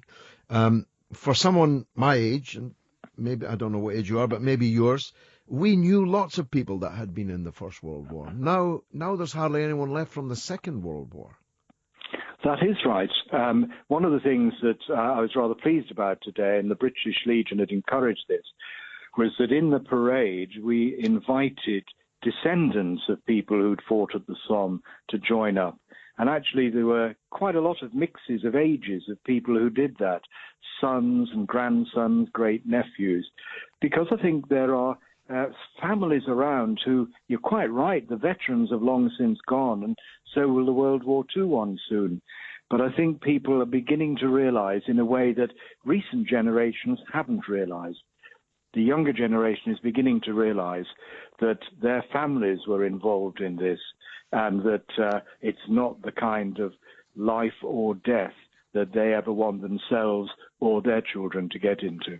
I don't know if you read Alan Clark's book, Reverend, Donkeys. It's a very slim volume, but it affected me greatly, and because I knew well the author and was able to talk to him about it. But I never see it around in the shops. Have you seen it, the book? No, I haven't actually, and I'm glad you mentioned it because I'll make sure I try and get hold of a copy. I recommend it to you. Alan Clark was a brilliant military historian and a simply wonderful writer. He was a bit of a rascal, of course, in many other respects, but may God have mercy upon him. Reverend, thank you very much for joining us. That's the Right Reverend Nigel MacCulloch, the head of Remembrance at the British Legion, and we agreed on more in that conversation than I expected to. Colin says, George, I had tears in my eyes watching some of the Somme Memorial earlier. However, we remember, but do we ever learn? Well, of course, Marlene Dietrich asked that very famously, where have all the flowers gone? When will we ever learn? Anna Edgler, PhD, says, I believe it's politicians who make wars and then step back and leave it to others to deal with the horror. Absolutely correct, Dr. Ann. Thanks very much for that. George, what is your reckoning on this story about membership rising in the Labour Party? Only to oust JC, isn't it the other way? Of course it's the other way. 60,000 people joined the Labour Party last week in less than a week. I promise you, there are not 60,000 people joining the Labour Party to vote against Jeremy Corbyn. That's why there's no leadership contest, because they know that any candidate would be overwhelmingly defeated. After the break, it's Laura in Inner London. Controversial conversation and cutting-edge current affairs comment with the notorious B-I-G-G. The mother of all talk shows with George Galloway on Talk Radio. Listen, this guy's a nightmare. He's not a great guy, folks. Now, as I was saying before the break, it is one of the, for me, melancholy features of our age that just about the only writers who actually take the job of being a journalist seriously, rather than a recycler of the propaganda of our rulers, are on the right. I mentioned Peter Hitchens and I mentioned Peter Oborne. Over recent years, I have fallen in love with Peter Oborne, not because I agree with him politically. In fact, I strongly disagree with him politically, but I respect his honesty and the brilliance of the work that he does on no subject more than the Iraq War, into which he has delved and investigated more powerfully than any other person in the Fourth Estate, as it used to be called, but probably doesn't deserve to be called now. And I'm glad to say, in advance of the Chilcot report, I've got him on the line. Peter Oborne, thanks for joining us. Pleasure, George. Pleasure. Peter, what are you expecting on Wednesday? Does anyone know? And are we likely to have a rerun of Hutton and a gallon or a million gallons of whitewash? Well, there have been some leaks in the last few weeks, and those leaks have been planted on the front page of the papers, and in my view, they come from people who know what's going to be in the report, i.e., the people who are going to be criticised. And those people are going to be the Blairite ministers and officials, and they have been quite disgracefully, actually, because they're breaking confidentiality rules. They've been shown there are criticisms of them, and they're using that to manipulate or to prepare public opinion. And what these leaks are saying is, one, that numerous people, 40 or 50 people are going to be criticised, and B, two, that the report will concentrate, or a lot of it will concentrate on the post-war, i.e. the post-invasion mistakes. Now, that is being said to be very tough on Blair. I don't see it. I think if you're criticising 40 people, you're losing focus. Yep. You're losing focus. You're not asking the big questions. And actually, the real question is, why did we invade, not whether we made errors. I'm sure we did after the invasion. So I don't think it'll be a whitewash, but I don't think it's going to get to the signs are it's not going to get to the heart of the matter. I argued earlier in this show that if Chilcot doesn't step up to the mark, if it is widely held to be a disappointment, a whitewash, or if not a whitewash, then something that lost focus and focused on the wrong things, that's quite dangerous for a British establishment already reeling because of the lack of confidence that people have in it. I mean, if people like me, and it's by no means guaranteed that I will or would have, start using my television and radio programs and my speeches and so on, if you, with your powerful pen, start saying this report wasn't worth the 8 years and the millions of pounds and the forest of trees that had to be cut down for its publication, if that is our reaction on Wednesday, that's quite dangerous, I think, for the political class. I think it might even be fatal. If you put together two things, one is a very serious public revolt, which manifested itself in the referendum result, and the disenchantment with the governing elite, and which follows from the invasion of Iraq, actually, in 2003, when we invaded, when the British people believed Tony Blair when he said that Saddam Hussein posed an existential threat to the world, and that this turned out to be untrue.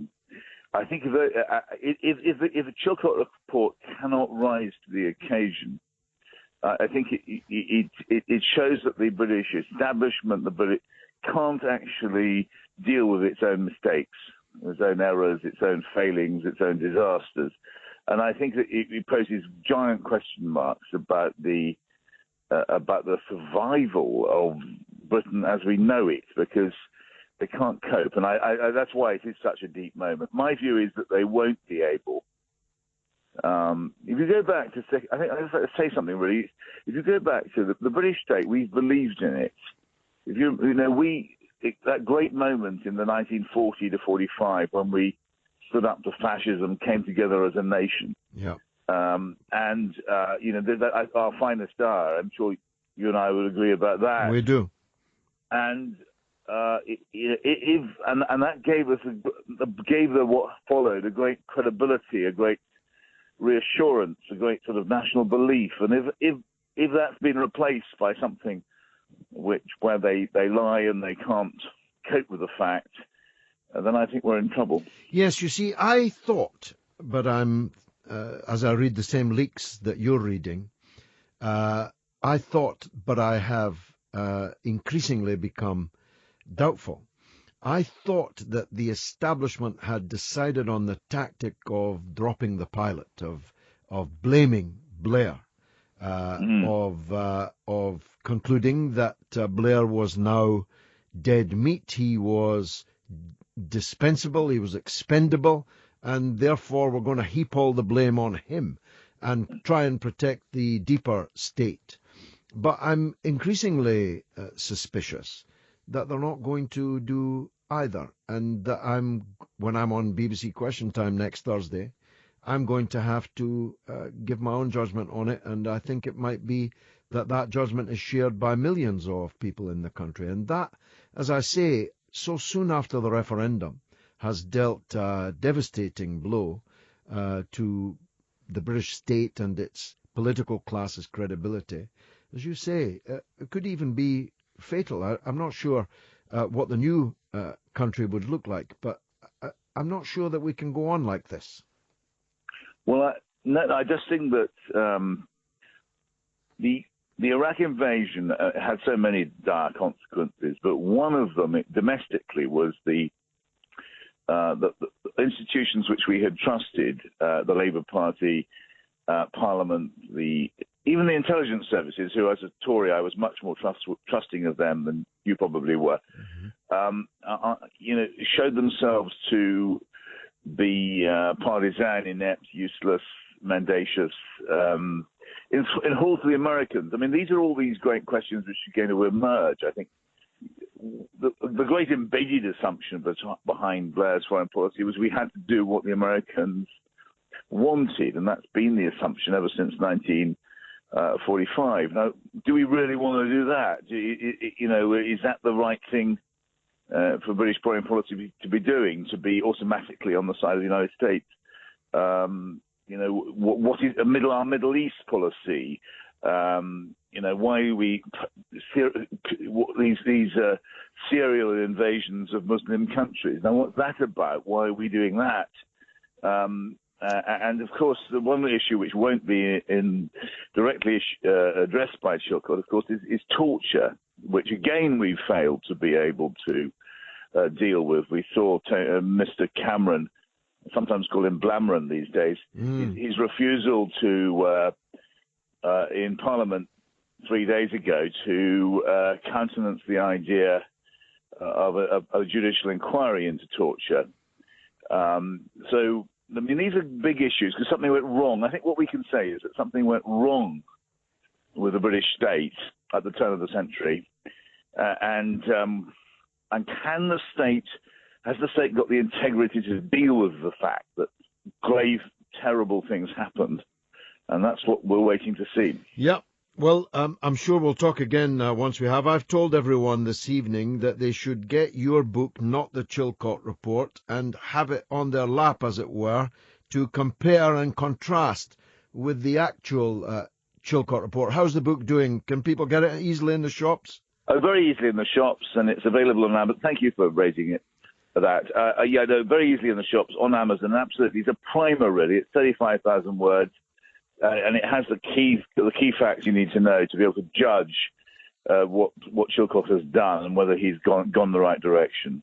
Peter Oborn, thank you very much for joining us. Do I have time for Laura before the break? Yes, I do. Laura, go ahead. Hi, George. Actually, I was going to speak about Corbyn, but it troubles me that anyone has faith in the state because of what Hillsborough did, 25 years there, and all the lies told. So I don't have much faith in the Chilcot Report. And it also troubles me that in the mainstream media they haven't mentioned that the CIA was behind the origin of the EU, and John Kerry came to London this week to speak to go to Downing Street and to basically tell people, I suspect, that they can't leave the EU. This should be out there in the mainstream. People should be it should be out there in the media a lot more, and it isn't. Well, of course, if Jeremy Corbyn wasn't having to defend his very existence as Labour leader right now, he might well have been doing that. Well, could you answer me one thing? If I voted for him. If he has leaderly qualities that can stand up to America and other places, why didn't he just say to his party, I will not, after decades of going against the EU, I will not now tell everyone to vote for the EU. We will all put out our own stall and defend our own viewpoint and let our members vote as they judge is the right way to vote. We will not dictate to them. Why didn't he do that instead of what he did, which Well, was, that's exactly what he should have done and what he could have done. And in fact, he didn't do it, though. No, he so didn't. Does that show that he's not leaderly? Well, it showed that he was a captive of the very MPs who then turned on him. So that was... makes me worry about his qualities. Well, look, he's the elected leader of the Labour Party. He has the support. He's the most popular socialist in the land. He is the most popular opponent of the kind of things that you're against and that I'm against in the land. So politics is the art of the possible, and you can't wish for... You see, I have many of the qualities that you're looking for, but I could never have been elected as the leader of the Labour Party. Jeremy has qualities that I don't have, and that's what he got. Yeah, but he's not as feisty as you. No, that's right. But if and he needs some of that. If he'd been as feisty as me, he wouldn't have got the gig. So you've got to have balance. Now, I think he needs strengthening, and that's why I'm saying, if you're listening, Jeremy, you really need to rescind my expulsion, because you need somebody like me, and at this moment, you don't quite have it. I agree with you, George. Thanks, Laura. I appreciate that call. Thank you very much indeed. And next up will be Anthea, but after this. The mother of all talk shows with George Galloway. On Talk Radio. We'll get you talking. Okay, you've only got, not even 25 minutes to call me. So do. It's 0844 499 1000. That's the number to call to join the great debate. Anthea is in Hertfordshire. Let's hear from her. I'm not. This is a vile calumny. I am in the People's Republic of Essex. In Essex, George. I've been misled, but the Republic of Essex is very dear to my heart. So go ahead. Well, now, George, you have no women for 2.5 hours, and then just like buses, 2 turn up at once. So we couldn't leave you alone, George. No. Now, I wanted to ask you a question and pick your not inconsiderable brains. This week, every other word or every other sentence has been about crisis, which of course is a nonsense because it's not a crisis at all. Well, they want to talk us into a crisis, don't they? Exactly. But it did set me thinking, and I wondered if you could help me out with this. I was wondering if we actually had to face, as a nation, a real and genuine crisis, for example, a world war such as we've been talking about, or the economic crisis in Venezuela, or the Zika virus, or some such real, genuine problem, who would actually be able to lead us? Because this week we have 3 leadership elections, because the Green Party will be electing somebody, and we've got people talking about leadership. But I'm wondering, where is our Churchill, where is our Abraham Lincoln to lead us if we really were in a terrible tight spot? And I thought you might have something to suggest to us. I wish I did, but you've put your finger on a very, very important question, and that is the lack of leadership that our country has. First of all, let me deal with the issue of crisis. We don't have a crisis. They told us if we Brexited that the economy would collapse. In fact, the FTSE 100 has literally never been higher. And the stocks and shares today, including pension funds and so on, are all up, up, up. The pound, they said, would collapse. It didn't. And now it's stable and rising. There is no economic crisis beyond the one that we would have had, whether we'd stayed or gone from the European Union. So then they tried to say that the vote to leave the European Union, some idiots on the left were talking about a national pogrom. I'm not making that up, that there was going to be a national pogrom against people of colour, against migrants or people who were supposed to be migrants, and no such thing has occurred because the British people for many hundreds of years have not done pogroms. And whilst racism exists, Islamophobia exists, it would have existed whether we voted out or in, and B, it is confined to a dangerous, vile and venal but tiny minority of British people. We're just not like that. At least we haven't been since the pogroms against the Jews in York and elsewhere hundreds of years ago. We haven't been that kind of people, and I don't believe that we are now. But you are absolutely correct. You see, it's important for younger listeners to know, or people who don't know their history to know, that the very existence of us, of our country, of our culture, of our society, was in doubt in 1940. Yes. We stood alone.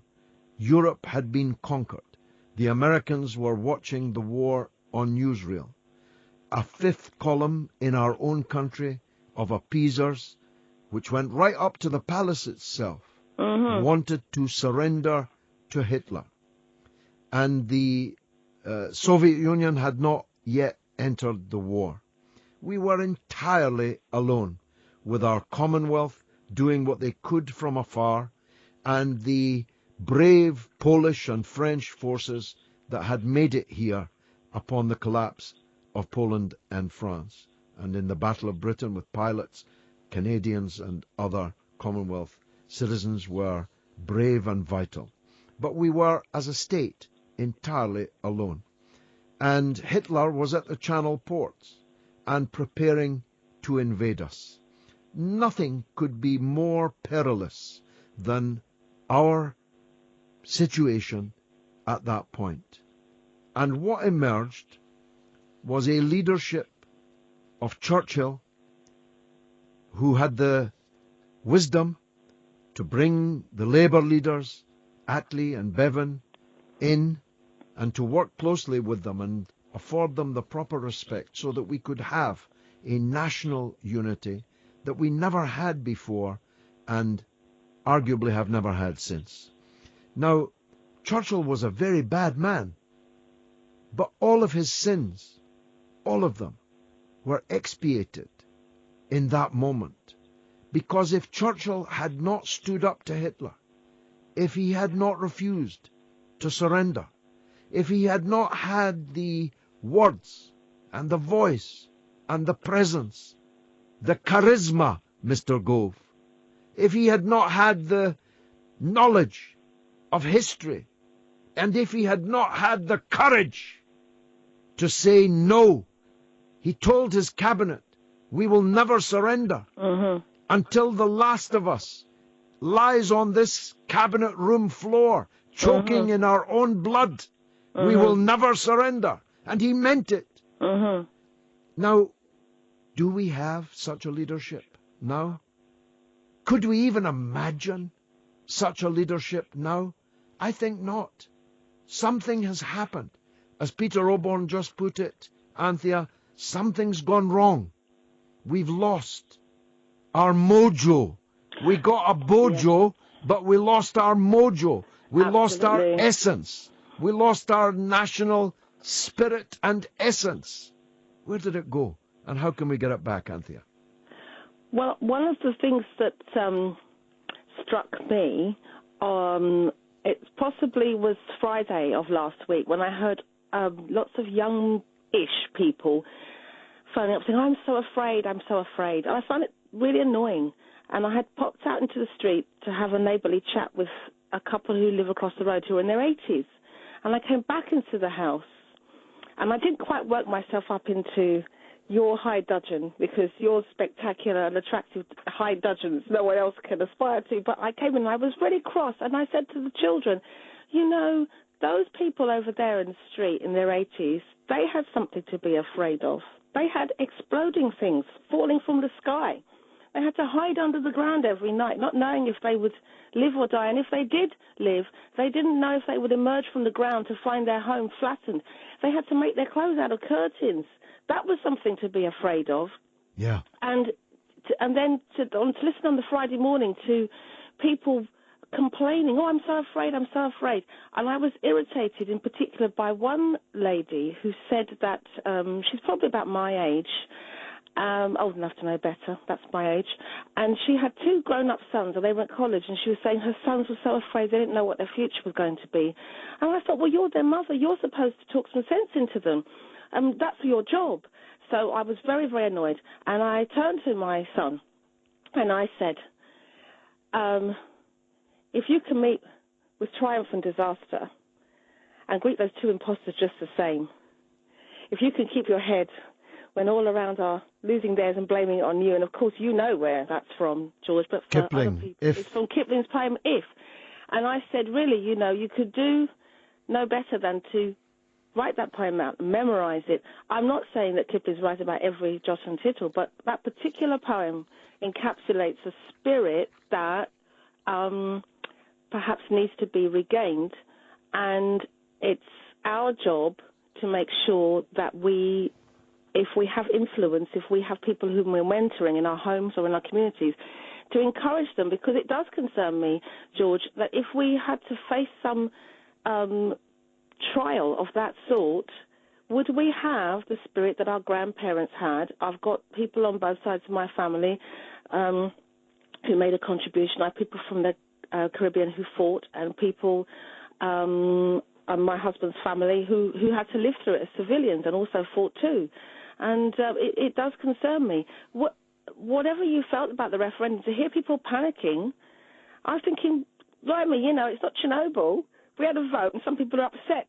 And how many times have those of us who are a little bit older voted and been disappointed or been a little bit alarmed at and also always people saying they're afraid for the future and the future is uncertain. The future's always uncertain. That's why it's called the future. Anthea, I've had a lot of telephone calls in my radio career over the years, now many years. I haven't had many better ones than that. That was Anthea in Essex, with pearls of wisdom that you won't hear on any other radio station, and you certainly will be lucky if you hear them at any other time other than the mother of all talk shows, which is every Friday night between 7 and 10. It's a university of the airwaves. Big Georgie Galloway's back on the radio! Galloway, celebrate. The mother of all talk shows with George Galloway on Talk Radio. Well, there's only 1 minute to go in the game in the European Championships. 1 minute to go, and Wales are winning 3-1 against Belgium, which on paper are one of the very best teams in the world. It is a truly phenomenal achievement, and I want to take my hat off to them. There's 3 added minutes. I don't think that Belgium are going to score twice in that period. In fact, Wales's achievement, I'm not sure that there has ever been a home side from Britain which has an achievement like this to its credit. When you think of the size of Wales, the number of players from which they can choose, it is a truly phenomenal achievement. And if some big club doesn't sign Chris Coleman up as a manager for their club side, if they can now afford him, I'll be surprised. Okay, you can still call me. You've got about 10 minutes. 0844 499 1000. That's the number to call. But I'm getting tweets by the 100, in fact. Let me just try and get through them. Anne Banks says, I believe it's politicians who make wars, then step back to leave it to others to deal with the horror. Richard says, excellent radio. Thank you very much. Johnny says, no, that's about a previous show. This was a young man that was on earlier, a young man called Kelvin. He was on the show just before mine. When I came into the studio, I thought I was listening to a recording from one of the world's top recording artists. It happened to be a young British man with his guitar playing live in this very studio where I'm sitting now. His first name was Kelvin. What was his second name? He was just unbelievable. Apparently he is the guy whose music is used as the theme tune in the Wimbledon coverage. Get me his second name, please, so I can properly salute him. A very young man indeed, and really outstanding. Now, let me try and get some texts and emails up, because I don't want you thinking you're sending these and there's no way of of having them heard. No, these are all not usable. Okay, let me say a word or two to recap on what we've been talking about. Let me deal with the Tories first. Theresa May looks like she's going to win. She'll be capable, competent, dull, robotic, a Dalek. I hope she wins, because I want Jeremy Corbyn to lead Labour to a victory whenever the general election comes. She will not take any terrifying risks. I don't believe that the Tories are strong enough to take any terrifying risks. I don't think they can afford to take any terrifying risks. I don't think she's going to invade anywhere. I don't think she's going to lead us into any disasters. But I don't think she's going to turn the Tory fortunes around. Let's hear what Grant in Alloa in Clackmannan wants to talk about. Grant, welcome. Hi there, George. Hi there. George, I'm actually a Labour member and a member of Momentum. I joined after Jeremy Corbyn came in. Okay. Now, I'm not sure if you yourself have seen over on Twitter the past few days, and it's really frustrated me, where you'll see people like George Eaton for the New Statement, I don't know the name of it, the company he works for specifically, tweeting untrue rumours, spurring on, like, for instance, the anti-Semitic claims against Corbyn the other day, where he was supposedly claiming, comparing Israel to terror groups. The whole media generally is disillusioned. They're in the grip of hysteria, Grant. It's a fit of the vapours. I mean, that Laura on the BBC. I mean, in what sense is she acting as a journalist? She's a provocateur. She's an agent provocateur. She is not just pro-Tory, anti-Labour. She's deeply involved in the internal affairs of the Labour Party. She is deeply involved in trying to overthrow the elected leader of the Labour Party. And she's working for the BBC that we are paying for. As for that Bam Eaton, writing in the New Statesman, it used to be said that being attacked in the New Statesman is like being slandered in an empty room. Nobody buys the New Statesman. Nobody reads the New Statesman. But the problem is, in this new social media world, what he writes in a magazine that nobody buys and nobody reads then gets picked up and gets spun around. And he's told lie after lie after lie in his New Statesman empty room. And that has only one purpose. I mean, it's quite clear what George Eaton's purpose is. He wants to damage Corbyn. He wants to bring Corbyn down. Well, why don't these people put up a candidate, a credible candidate against Corbyn? The answer is they don't have a credible candidate. So by banging on about Corbyn when you don't have a credible alternative, all you're doing is damaging the Labour Party. And what I was also wanting to say, George, is obviously I'm going to support. I'd fallen the sword for Corbyn. I mean, I got back into politics after falling out with the Labour Party for quite a while. What I was also looking to kind of pick your brains on is, if Corbyn wins this next leadership election, even if there is one, would you support mandatory reselection at the least? Oh, I mean, there has to be that. There always had to be that. I fought for it when we won it, and then we lost it again. But it's worse than that, really, Grant, because I don't see how these people can continue to sit as Labour MPs now. They have to cross the floor. They have sought to destroy their own leader for the benefit of the Conservatives and as an act of betrayal against the working people. I've got to go, Grant, because I want to get one more in. Adam. Thanks a lot. I'm going to Adam in Lambeth. He's the last caller. Go ahead, Adam. Hello, George. Thanks for having me. Not at all. You're welcome, sir. Sorry you've been waiting. And to all those who didn't get through, I'm sorry.